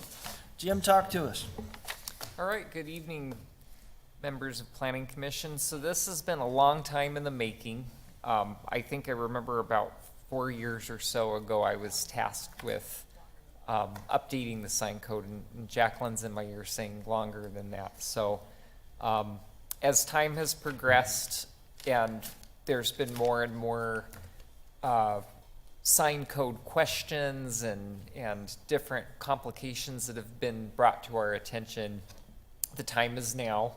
And so this is an opportunity for me to update you with regard to the direction that the update is taking, and to also explain kind of the why, and then get some feedback from Planning Commission in terms of some standards and getting an understanding of what you feel is important as far as signage. Because as I mentioned in my staff memo, Planning Commission does deal with signage, at least on an indirect level. You know, every project that you approve has signage. And even though we don't really look at signage with a conditional use permit or zoning, I guarantee you those projects are going to have signage. So, and they end up becoming an identifier of the property, whether good or bad. So a little bit of background, the sign code is 50 years old. And the good about it is it was organized in a manner that is still found in many sign codes in terms of its organization and structure. And while there have been changes in federal and state law, which is prompting the need to make updates, from a regulatory perspective, it's mostly compliant. The bad, and notice it's a bigger rectangle, is it was written in 1976 when Casa Grande had a population of around 12,000 residents. Now that it's 6 times larger, one has to think about a community of that size compared to a community of 12,000. It has much more complex developments with different signage needs. And in 1976, the city limits hadn't reached I-10 or I-8. And that affects signage in some degree because, of course, properties along those highways probably would command or would request larger signage that wasn't contemplated in our 1976 sign code. Also, it is sometimes found that the current code, even though it is organized in a manner that's found in many jurisdictions, it can be confusing. And I'm going to talk more about this on an upcoming slide, but there is some unequal application to different businesses based on how the sign code is organized.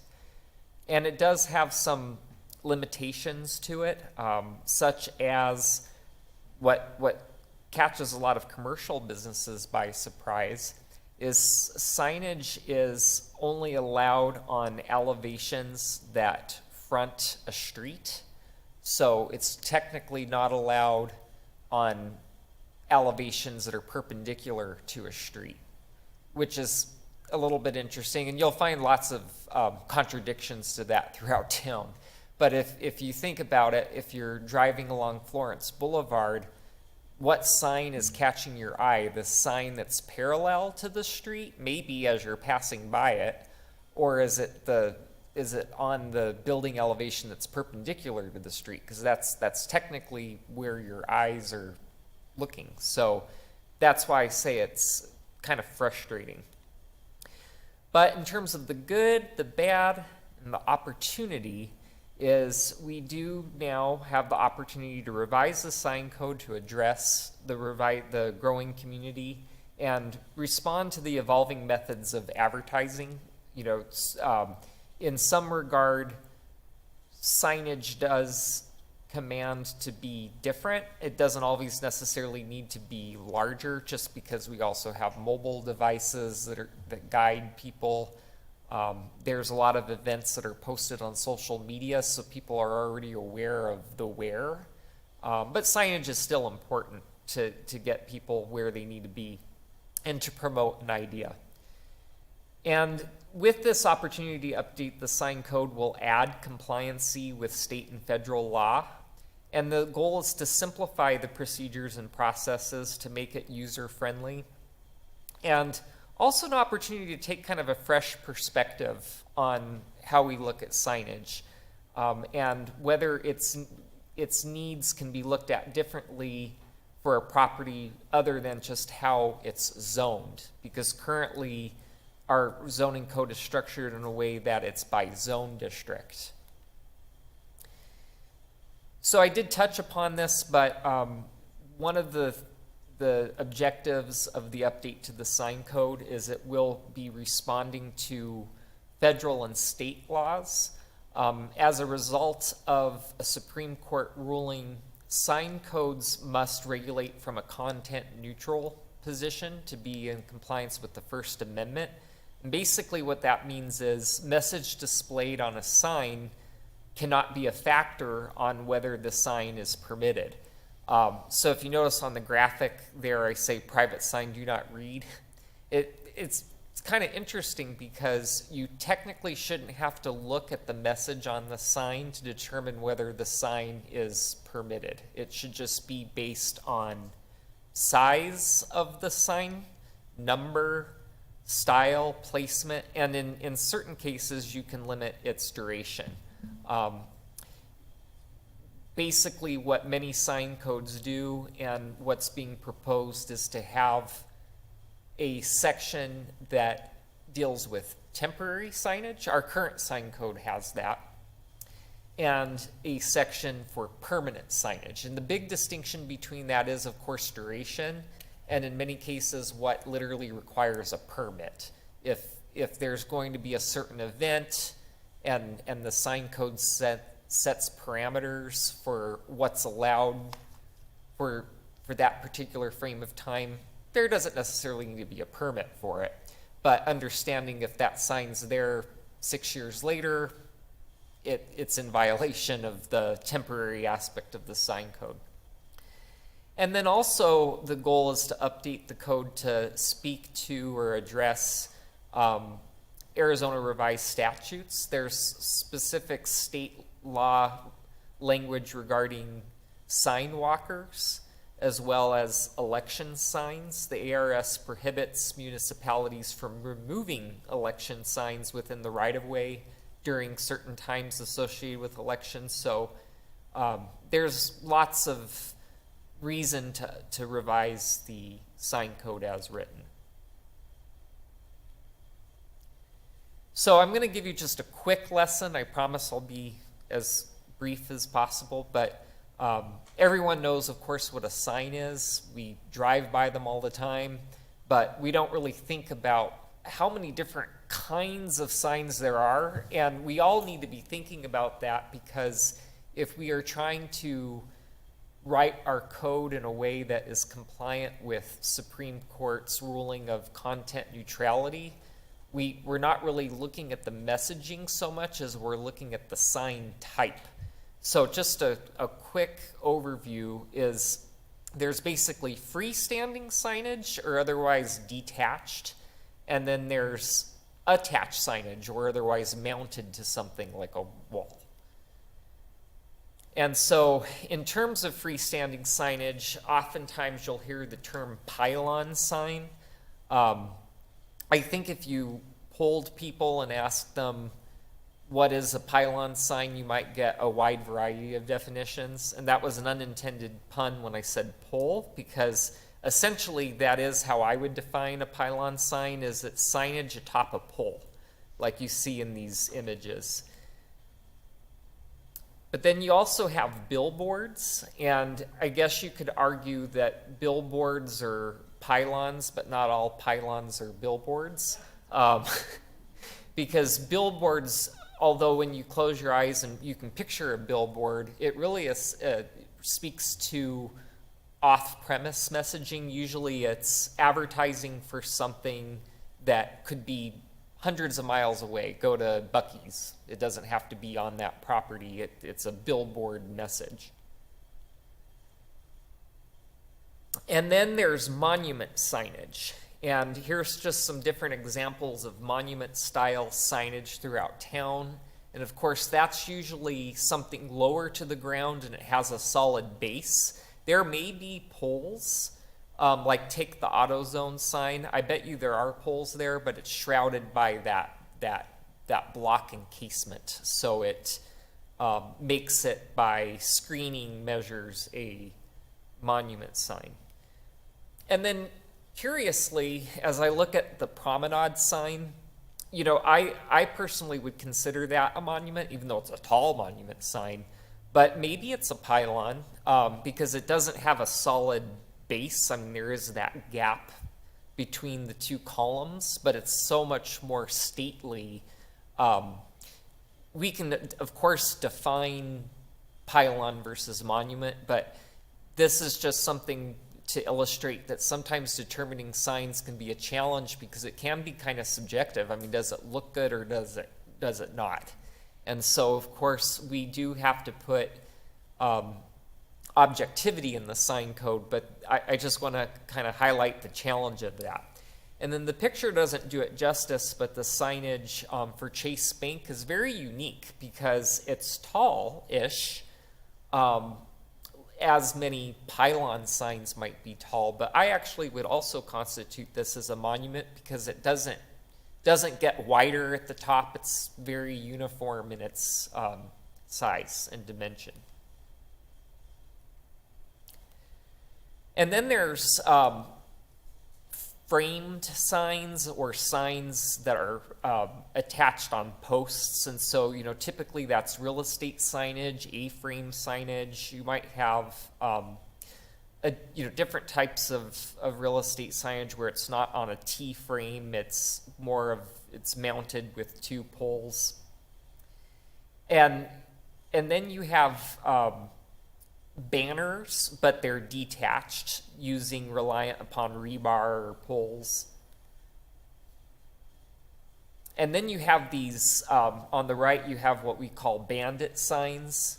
And of course, that's, when you think about this, the two, I mean, really all of these, but more so the two pictures on the bottom, I think of those as truly temporary. Of course, the pictures on the top are too, but in terms of a real estate sign, what is temporary? It's however long it takes to sell the property. So that does make it difficult to put defined time frames. You can't say you can only post a real estate sign for a month. You have to put wording in there that talks about until the intended purpose has reached its end.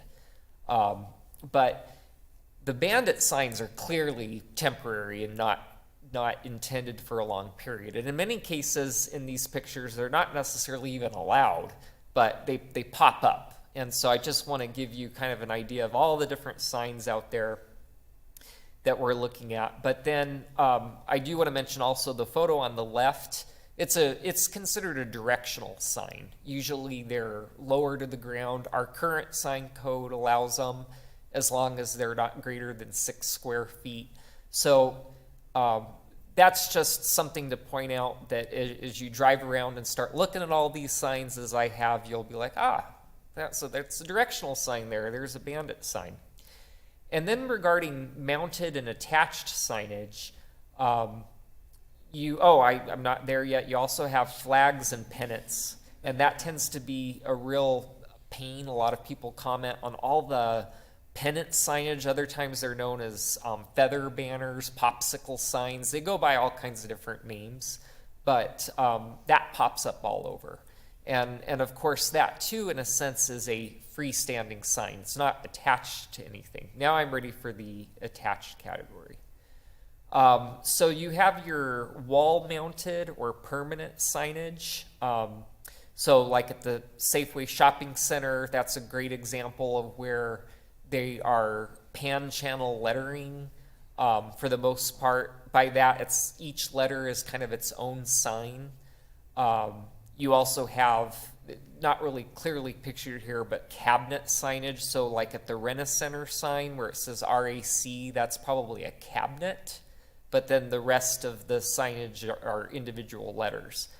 But you also have painted signs. So in a way, that's a wall sign. It's not really mounted in that there's no attachments, but the sign above that painted sign is some type of mounted attached sign.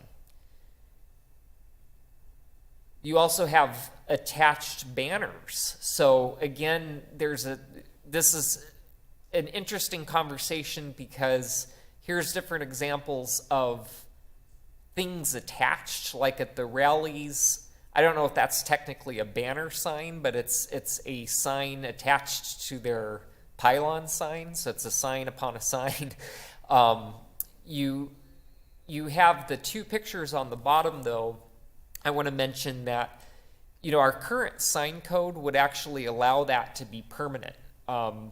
It's attached to the building and it's measurable, and we're not really looking at the material. The sign code does say it has to be durable and has to be maintained, but as long as they maintain those two signs, there might not be anything wrong with it. But it does give a very temporary look. And oftentimes businesses will use the temporary type signage because signs are expensive, and they're in their business and they want to advertise, and maybe they'd like a more permanent sign, but it's pricey. And so that's why we often get these types of signage to kind of stand in place as permanent signage.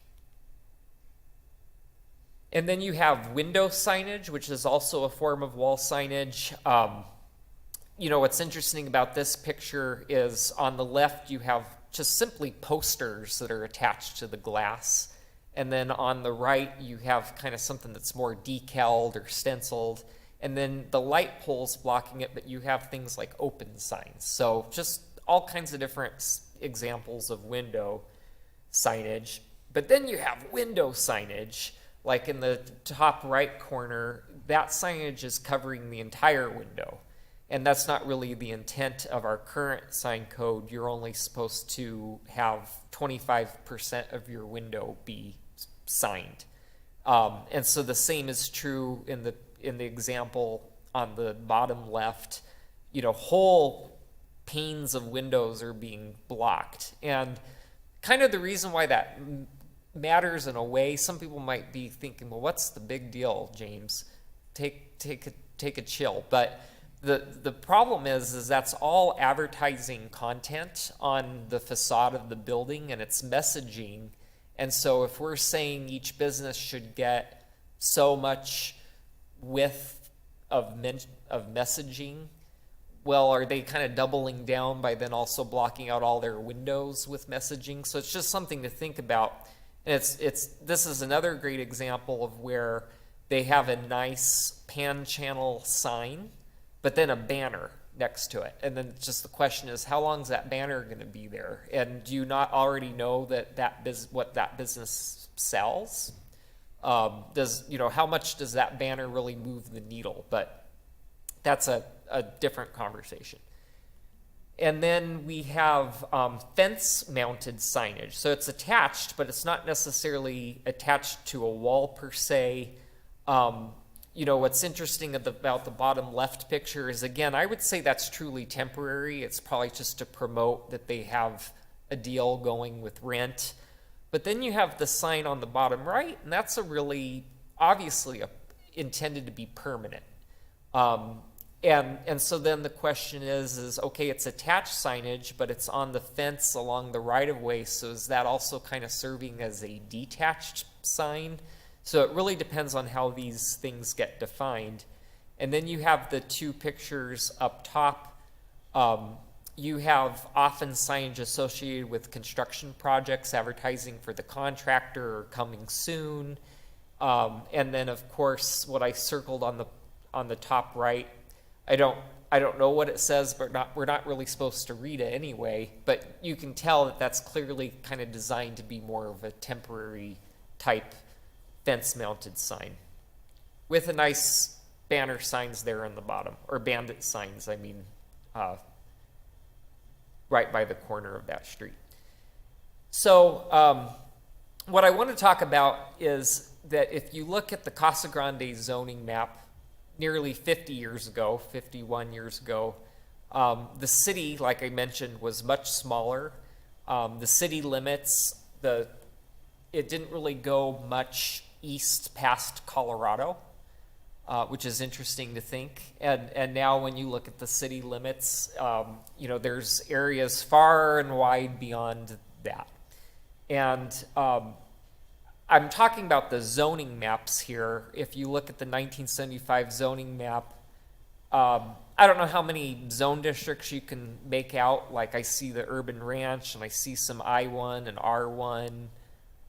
Some zone districts that don't even exist anymore, like I see an R5. But when you look at the new zoning map, it's way more complex. There's a mix match of all kinds of different zone districts.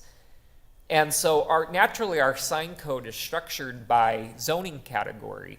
So if you were to look at our sign code and look at what can you do in a B2 zone, it says the maximum freestanding sign is 30 feet, and it gives a measurement in terms of what its maximum square footage can be and how many signs you can have on a property, and same thing for wall signage. In the B1 zoning, it's a little bit more restrictive. You can't be as tall as 30. You're limited to 25 feet. You can't have as many detached signs. So it's subtly different, but and it does make some sense because obviously the B2 allows more commercial uses, maybe more intense commercial uses, and so B1 by default wouldn't necessarily need to have as much signage. The problem is there's a lot of uses that are the same in the B1 and B2. So then it starts to be odd because it's like, wait a minute, so I can have a restaurant in B1, but I can't have as tall of a sign as my neighbor that's in the B2. And when you look at the B2 zone, along Florence Boulevard between I-10 and Pinell, B2 is all of the zoning that is colored red. And admittedly, a lot of Florence Boulevard is B2. You see some red both to the north and south, east, west. But you have lots of other zone districts in between that red. And yet, it's going to develop as primarily a commercial corridor, all probably wanting to have very similar signage. And it would all make sense to have similar signage because you're on the same street the whole time. And then you look at the general plan and you see a lot more of a consistent color because on the north and south side of Florence Boulevard between I-10 and just past Treckle, it's within the community corridor general plan category. And it's a lot more simplified, of course, to the north and south of the community corridor. You go into the neighborhoods category, and as you go closer to downtown, as Jacqueline's case talked about, you have the downtown category. Closer to the interstate, you have the commerce and business general plan category. The reason why I mention this is because the general plan establishes character. It talks about a variety of zone districts that are appropriate for that specific general plan category, and it also talks about certain design considerations. The other interesting thing is there's 15 zone districts, and with PADs being one of them, there's technically hundreds of zone districts because each PAD is a little bit different, but there's only 8 general plan categories.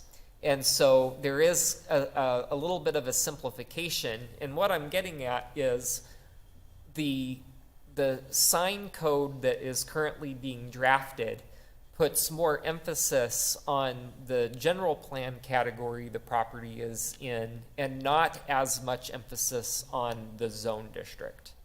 Because all of these zone districts fit into one of these 8 general plan categories. Here's the general plan at large, and of course, again, I just, I realize we like to show lots of maps, but just to get kind of an idea, if you think of the general plan as defining character, along I-10 you have a lot of commerce and business, And then, of course, towards the west side of town, you have a lot of manufacturing and industry. That's the purple color. With community corridor mixed along a lot of our commercial corridors like Treckle, Pinell, Florence. And this is what I mean by establishing character. Of course, some are a little bit ambiguous. You might not immediately think, well, what is community corridor? But it is what defines a lot of Florence Boulevard, and it's where we promote a lot of development to be closer to the street, not put as much emphasis on oceans of parking lots. We want parking, we just don't want that to be the dominant feature of the development. And we encourage a mixture of uses next to each other. And then, of course, you have the downtown category, commerce and business, and the like. So the sign code does propose to look at the character of the area in terms of its general plan designation, but then it also takes a look at roadway designations, which are also found in the city's general plan. That does start to get a little bit technical, but of course, arterial roads tend to come every mile. Principal arterials are 2 miles from each other, with minor arterials 1 mile from the principal. So Pinell is a principal arterial. 1 mile east is Treckle, which is a minor. 1 mile east of that is Peart, which is a principal. So you have arterial roads, and then you have roads that aren't shown on this map, but also serve a function such as collectors and locals. And Val Vista is designated as a expressway or a parkway in our general plan. And the reason why this matters is because when you're on a particular roadway type, so take principal arterial, so take Pinell, you know, in some stretches, it's already 6 lanes, but it's designed to be 6 lanes. You're going to have faster traffic, 45 miles per hour potentially, and you're going to be driving past properties, and the correlation to signage is the development along those wider roads, those faster roads. There's justification to allow different signage for those properties in order for motorists to see the sign, but also sensitive to not wanting to cause distractions for motorists, because too much signs can lead to people turning at the last moment, etc. And then, you know, an example of a minor arterial is it's designed to ultimately be 2 lanes in each direction. So again, you can still have faster speeds, but it's not as wide. But then you have collector roads, which tend to collect traffic from locals and takes traffic to arterials. This is Mission Parkway. It's a great local to give an example of, because there you tend to have not as fast as speeds, but you have a confluence of uses. You tend to have some commercial uses, or it might be behind commercial uses, but you also have residential uses abutting it. And then your traditional local street would tend to feed a lot of residential property. So what the sign code proposal or revision points towards is creating a tier of how much signage a property gets based on a combination of relationships. So take an arterial road, Thornton, within a manufacturing industry general plan category such as Lucid. That's going to speak to a different category of signage as maybe a highway in a rural general plan category. And again, collector road, this is a collector road in neighborhoods. There's what would be appropriate for Lucid obviously wouldn't be appropriate for what you're seeing in this picture. And so the way that this is done is by creating sign intensity tier. So there's the different roadway categories, local, collector, arterials, and highways. And then we look at the different general plan designation. And that determines whether the sign intensity is either low, moderate, high, or very high. And what that goes to serve is when we look at property types, instead of looking so much at zone districts, it's kind of streamlined. It's either undeveloped, or it's residential property with no more than 3 dwellings, residential property with 4 or more dwellings. You have common areas and tracts. So that's kind of specifically residential subdivisions. Those kind of the thought, but they tend to have monument signs advertising for the subdivision in those tracts. Then you have non-residential property and mixed-use properties. And then you have your sign types that I've already discussed, whether it's freestanding or mounted. You have some special temporary signs and, of course, historic signs. But when you establish that, you identify your property type, and then you identify what kind of sign you're doing, whether it's freestanding, temporary, or permanent, freestanding, etc. And then you determine your sign intensity tier. And then from there, you find out what your standards are. It does seem a little bit complex, but this flow chart is just to show you that there is a thought put into this in terms of when someone is going to use the sign code, what is helpful is, hey, I have this property, what can I put on it? And the way our sign code is kind of geared towards right now is, yeah, that it is by zone district, but it's more about, well, temporary signs are these standards and permanent signage is these standards, and you kind of have to look in a variety of places. Whereas people just want to know, hey, if you're along an arterial road and it's undeveloped property and it's in the community corridor category, this is the type of signage you get. You get it would be considered a high intensity tier in general for community corridor along arterial, but then take undeveloped property.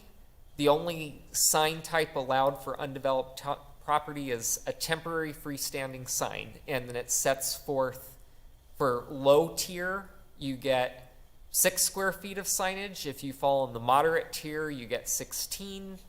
If you're in the high tier, you get 32. If you're in the very high tier, you get 64. So it makes an attempt to really draw a relationship to the character you're in and what roadway you're next to. So I have basically been done giving you my grand reveal, but as I'm writing the sign code, what I feel like there would be the most benefit from is to talk about some of the issues that we always hear about. And I hinted at this previously, but banners. Should they be allowed as permanent wall signs, or should they always just be temporary? Again, these are examples where, I think these are kind of intended to be temporary, but, maybe we don't want to be so restrictive that it stifles a business from staying open, because permanent signage can be expensive. Window signage, our current standard's 25%. Is that adequate, or should it be revised? My thought is if it's an empty business, they can have 100% window coverage, because why not? They might be using that to,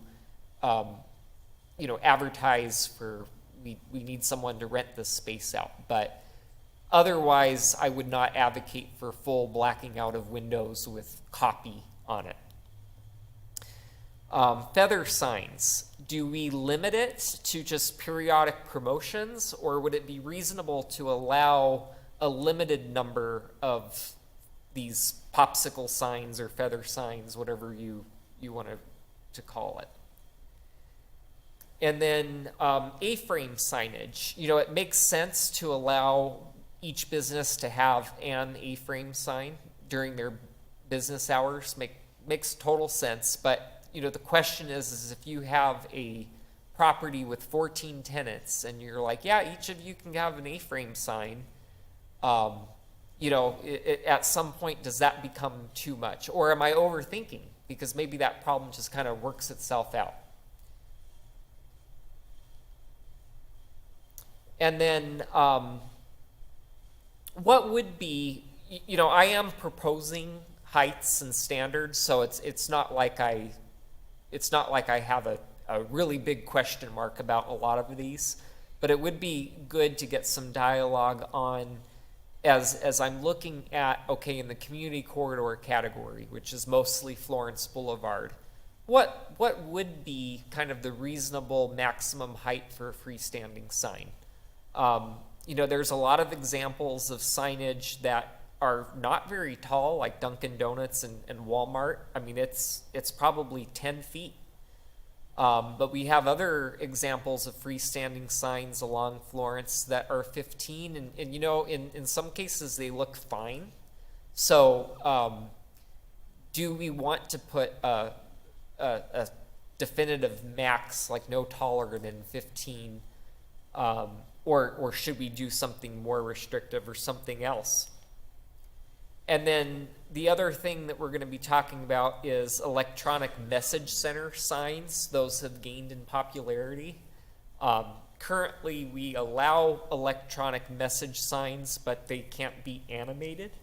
And yes, they can kind of be animated, but there has to be a long hold time of at least 8 seconds, and then when it transitions to another message, the transition has to happen faster than 2 seconds so that it doesn't give appearance of animation as the pixels are disappearing into another message.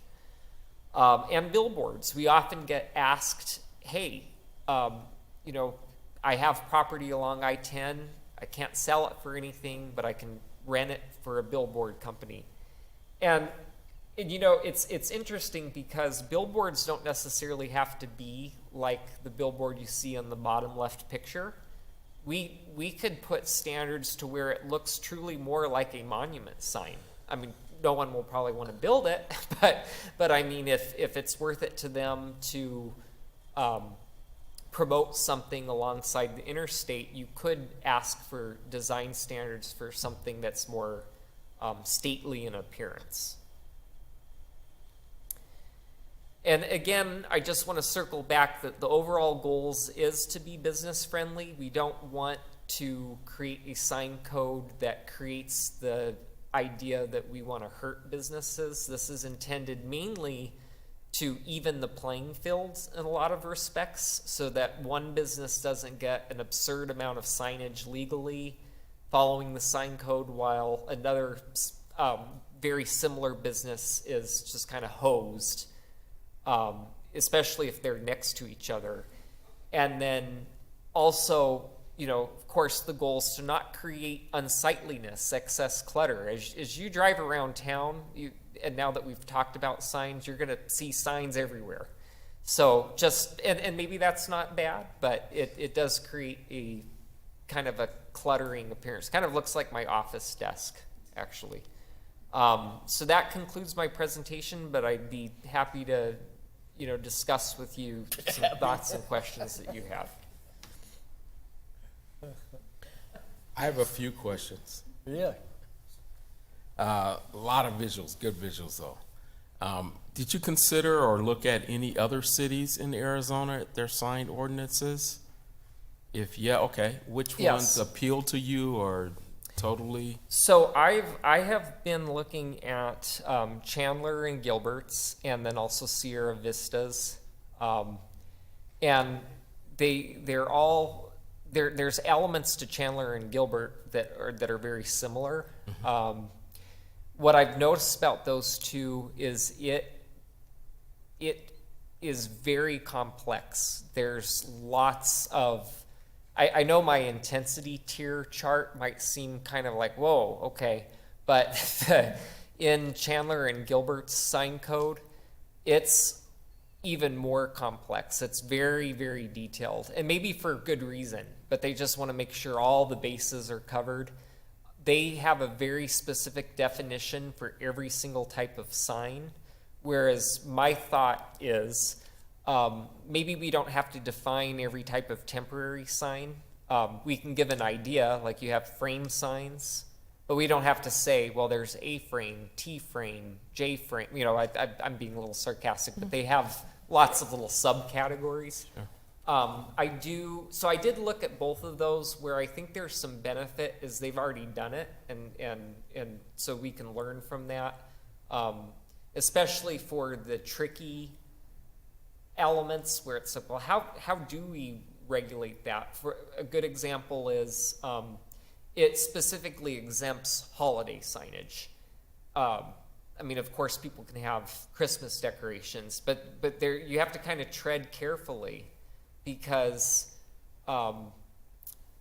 if someone might interpret that, well, if they can have it for, in the month of December, if they can put Santa outside saying Merry Christmas, then if all signs are content neutral, what's to stop me in October from having an equal size sign that says anything I want? You're not supposed to read the content. So that's why you have to kind of see what other jurisdictions have done to get around that content neutral challenge.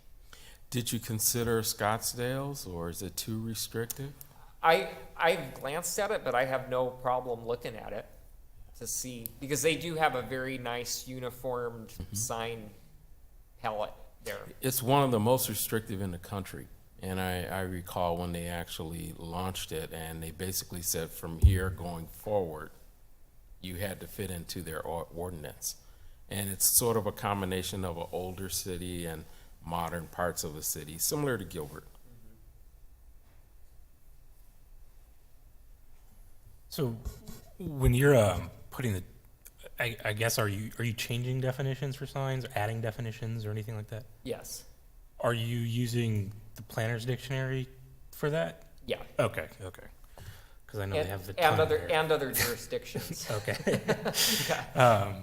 Yeah, I think if we can back up a few slides just to your questions, maybe we could start with the feather sign. That was probably the first one. Well, banners too. I think it is a large expense for a new business owner maybe trying to get their start somewhere to also expect them to spend money on a sign when they don't know how their business may go. And so I think maybe it's more so like a temporary, but for like a year, which is kind of long for a temporary, but at least so that they, as a business owner, get a better understanding of whether that's something that they can afford to do. I don't think leaving banners up there forever is always a good thing. And if you already have a wall-mounted sign, like the cash checks one, they're adding a banner to it, I don't think is a great thing either. And so just on the banner signs, that's kind of my idea. And then as far as the feather signs, when you look at that picture you had on the question slide, not this one, but the other example of feather banners. Yeah.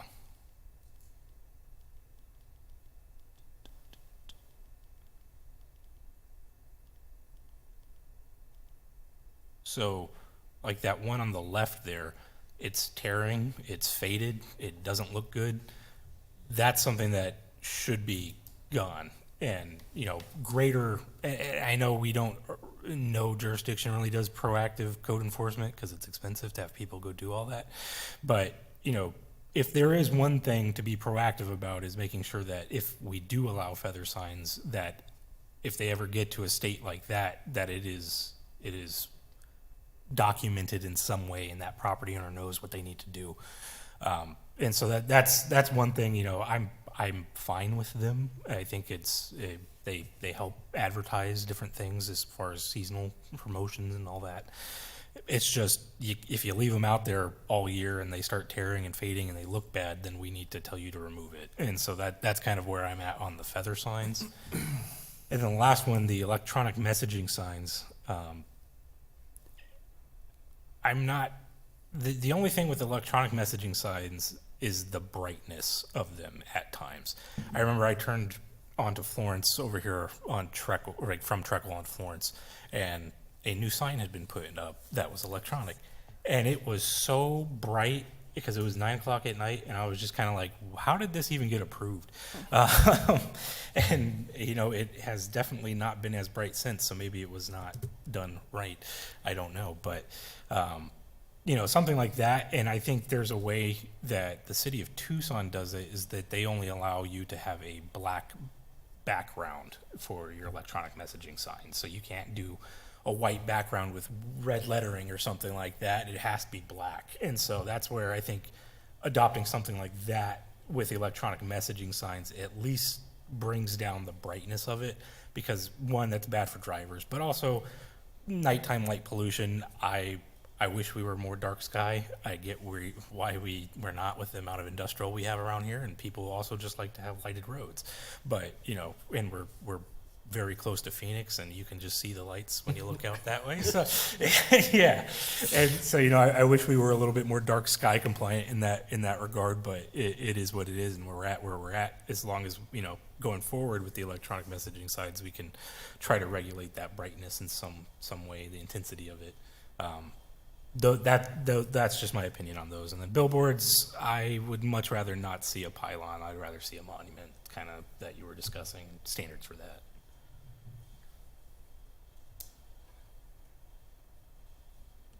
I don't like the flag, the flag things. Like, no, just Feather? never. The feather things. No, and remember that corner had the floppy guy for the longest time with his arms. Like, no, just no. I learned some cities call that an air sign. And I'm like, what's an air sign? But it's because it's inflatable. Yeah, and half the time his arm didn't work. Yeah. Like, no. Yeah, I mean, yeah. There's enough word of mouth, social media, to get people to go to these. I guess to me, I wouldn't mind the feather and related kind of styles if they're not there all the time. I mean, that's just my thing, once in a while, it's kind of cool to see something, special event kind of thing or something like that. But these that are up there all the time, particularly if they're not maintained, I think the maintenance question to me is not just the feathers, it's all signs in general. I'm very supportive of the temporary, the banners, temporary, particularly, and I don't know how you make it related to the beginning of the business. I think that's really important time for them. And if you want to support them, that's the time they're going to need the support. And yeah, a year sounds like a long time, but in commercial stuff, that's not very long. It's really not. They can hardly, they're just figuring out whether they're going to be able to. They're getting the first inkling of whether they can survive or not. The second year gives them the real story of do we live or not. But I completely agree that you don't want it Forever. as a permanent kind of thing. And I don't know how you set the parameters of that, but you smart people can make that work. Currently, the code has a promotional sign permit that a business can apply for, and it allows you to apply for it up to 4 times a year, and I think you have to allow gaps of at least 2 months in between, and I think the period is like so many weeks. And what I'm wondering is maybe there's some flexibility within there to elongate that period, maybe still require them to yank it out and put it back at some point during the year, but have that promotional period be longer, potentially. Somebody that does that well is only 2 weeks. Somebody that does it well is like the Chick-fil-A cow, right? He pops up every once in a while, but they put him back. And then it goes away. Yeah. It would be nice if it was somehow like that, yes. Yeah, yeah. They share that. Sure. Oh, is that why? Yeah, there's some examples of some bad ones too. There are, Along yes. Pinal is just, it's just, to me, that's just, and the number of them for a particular span and or business is another thing that again, I don't know how you do it, but if you get multiples of them, it just looks, to me, it looks trashy just to have multiples of them. Like so many square feet size should only allow 2 or something. Yeah, just, if two of them along the span of a business is pretty good. But again, the specifics, I'm certainly not, to address it. The height, I think it's important. I mean, well, so this example, the blue one up there, that's ridiculous. I mean, come on, that's just, Right. that's, Where is this picture from? California. I know, it looks a little California-ish. Yeah. It's The old, the Speak- old, the I don't cities, think Speedway we'd used ever to get look like bad, that. but the cities around Los Angeles, the little, Whittier and a couple, I don't know, there's some others that have been there forever. I mean, they started doing this kind of stuff and it's just, and they're completely useless. The signs are completely useless. You drive through them, you can't figure out, you can't even find the sign in the business you're looking for. What speed you're supposed to drive. Well, that doesn't matter anyway. The electronic signs, I, in a lot of ways, to me, they're again contrary to the function, if they're in a compact zone. If there's multiple business, Florence would be a terrible place to have those signs, because again, you're not able to look at it long enough for it to do what it's designed to do.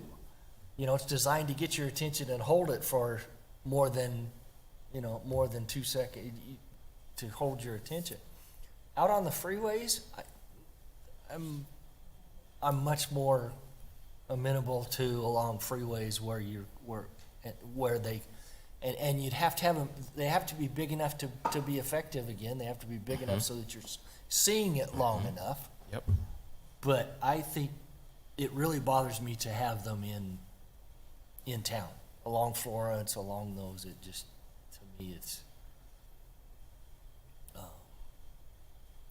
I think the electronic ones are perfect to advertise the stores at the promenade, if it's on the freeway. And to your point where it's staggered, where you can actually see it, I think that's a perfect place for it. But I wouldn't want to see it right there on Truckle. The smaller it gets, yeah, as and it that gets and smaller, that kind the of more speaks compact. to, putting it in an intensity tier, because Yes. along a highway, and if it's in like commerce and business, Right. you have to have that combo potentially. Then it would get a very high intensity tier where that sign type could be listed as allowed regardless of it would still be by property type if it's undeveloped or whatnot, but that's how we would implement it at that point. I like that. And I think the height restriction can change as the intensity, Yes. Yes. as you move away, Right. when Speed you're of in the travel. downtown, when you're, that, to me, the height needs, it feels better if they're not as tall. Right. But as you move out, as you move down, toward the end of Pinal, toward, some of those that it's not as intense, to me it makes sense. The look, feel, whatever you want to call it is good. I hate the thought of having Sweet James sign, and not just Sweet James, I'm sorry, but that's just, actually I don't like Sweet James, but that's, but the idea of that sign in Casa Grande, And not Sweet James, but that style of sign in Casa Grande is Right. just, it, and, you know, it's not, I mean, that, you know, where it is and where you see them is out on the freeway, and that's, to me, an appropriate place for that kind of sign, and I don't get too worked up about whether it's a poster, a monument, or whatever out on the freeway. Well, see, my opinion on billboards is I wish we took as a state, took the kind of route that Hawaii took and just banned them all, because I'm not a fan of them, to be honest. I think it's a bad use of the public airspace and advertisement, and it's just kind of like more advertisement, capitalism, but okay. That's wonder. You're welcome to work for free. What, on the banners, which one included flags, like flag posts? Are they in this category? Oh, yeah, I put them under, pennants, and I've categorized them slightly different from banners. Are you talking about detached ones? Yeah, I mean, I just don't want to So I lose the patriotic piece, you know, with our decisions. That's all. You know, I think it's important to fly 'em and- when we can, and you know, all that. because it's, you know, when you're talking about like a true flagpole, I mean, that it is a little bit unfair to put that in the same category as the popsicle banners, but it's just they're similar though, because it's wavy material that's attached to a pole. But yeah, but obviously you know, in cases of where you have like a corporate flag and the state flag and the nation flag, that's going to tend to be taller than these standard feather banner type signs that pop up. And we might have to put that in a different category. Yeah, or could it just be an administrative Right. approval for you guys, you know, to allow? Yeah, take a look at the ordinance in Scottsdale. I mean, it's pretty strict, it's pretty good. The only downside, though, is that if you have the monuments and you're in an actual crowded street, and to the chairman's point, as you're going 40 miles an hour, you can't just look and see the sign. And so because they're only at a certain height, I think it's no taller than 5 feet, I think, the most. And it's sometimes difficult to see. But take a look at it. Yeah, I've seen, thinking about it, and I can't remember where, driving down the street where they're all regulated to the exact same height. And so for being effective for me to be able to pick out which place I'm turning at, it's like all of a sudden, Right. I'm there, and so I'm gonna get rear-ended because I'm trying to stop to turn into it. Yeah, the effectiveness, I think, is, you know, part of what we ought to think about, I guess. And I also think about the generation we live in, right? Everybody's putting on their Google Maps to get to where they're going. You know, they're not necessarily looking for the sign, but, you know, I don't know, you know. I'm, you know, I love mine, and I won't, not going anywhere without them. But I really like having a sign to turn into to confirm that. You've made it to your I called mine Emma, and I want to confirm that Emma's right. Yeah, I wanna Google go Maps knock is on- not go always try to accurate. pull open the door, and it be the wrong place. The other thing is on the A-frames, you know, if you pull up that picture of the A-frames you had, Oh, yeah. you know, it hinders a little bit pedestrian sidewalk, mobility, bikes, all the things. So I just want to make sure that some thought is behind the fact that they do put them on the sidewalk that people need to walk on with their wheelchair sometimes, so. Wheelchairs, Rolling. well, and just walking. Oh, yeah, You know, if you're walking with a group, it's a real, they get in the way. I mean, I don't think we'll necessarily have that many that shows in the sign, but, you know, just where they're placed sometimes.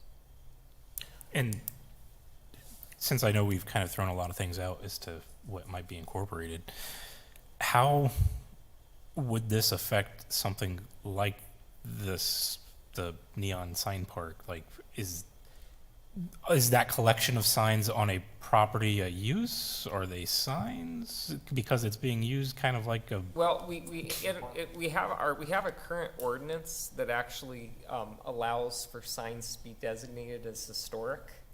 And so, I'm proposing to just accept those. Because currently our code allows, if it's been designated as historic, it's not counted towards the signage of the property, I believe. okay. Yeah. So I would continue that, but for your specific question for the sign park, I would look at that as a museum, and none of that's really signage anyway, because it happens to be signage, but it's. Yeah, okay. Thank you. So the what's the description, banner underneath a permanent sign. So you have a really good example of that with the,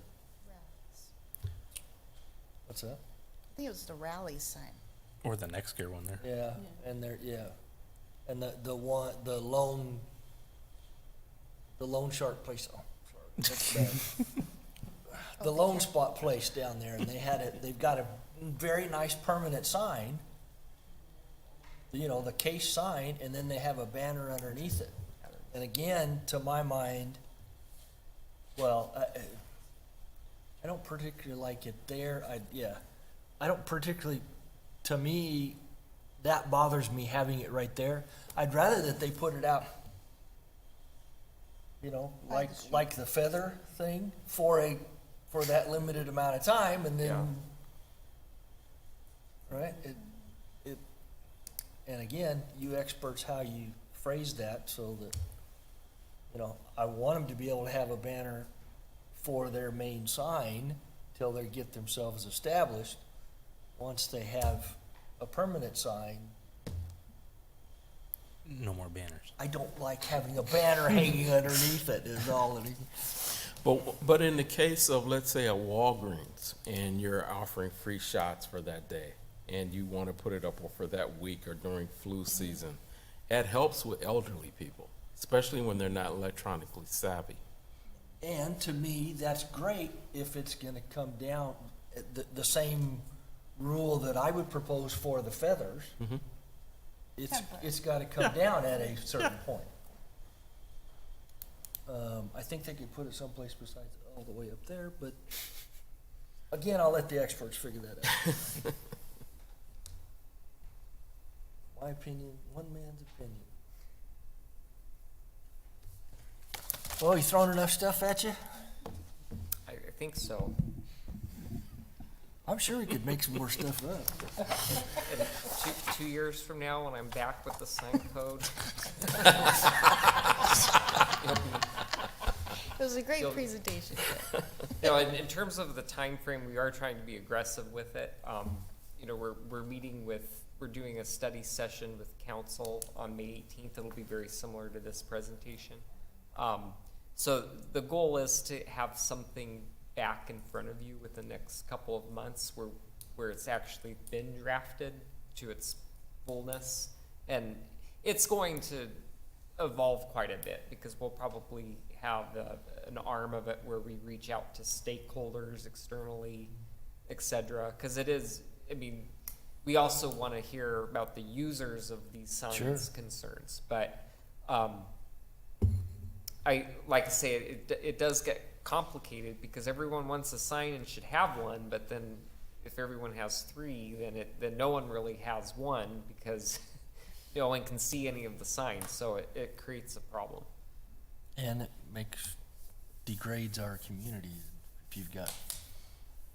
Is there a thought that some of these are going to be like grandfathered in the old process, or this is going to be for development moving forward only? I do have to work with our legal team on that because I would assume that there's nuances of that. If we enact a new code that is, especially if it's more restrictive, how we treat like the non-conforming signs. Right. Right. Okay. Just curious.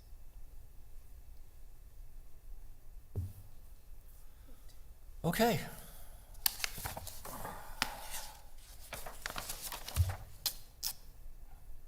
thank you for letting us be part of that. Yeah, And, absolutely.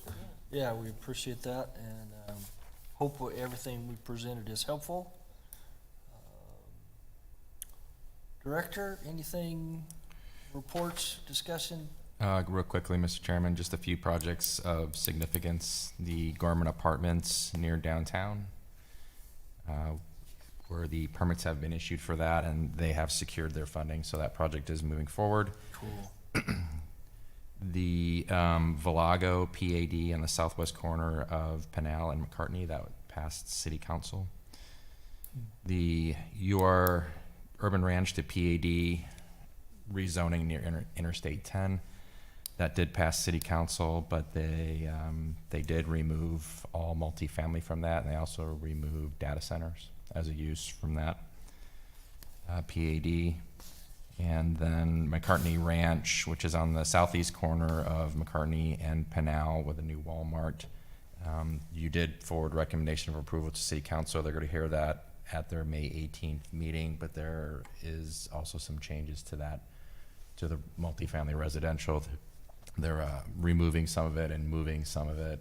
And there was just some conditions with the commercial zoning that was abutting Coyote Ranch. So other code changes that we're looking at, update on the landscape code, probably do something in July, I'm thinking, for that. And then there's a study session with City Council in June for the PAD residential design standards, looking at the current minimum lot sizes and lot widths. And that's all I have. Very good. Good, sounds like, yeah. Process is working to the benefit of the community, sounds like. I think so. That's what I'm hearing. Anything else? Commissioners, anything for the good of the order? Okay. Seeing none, I'll just call it. We are adjourned.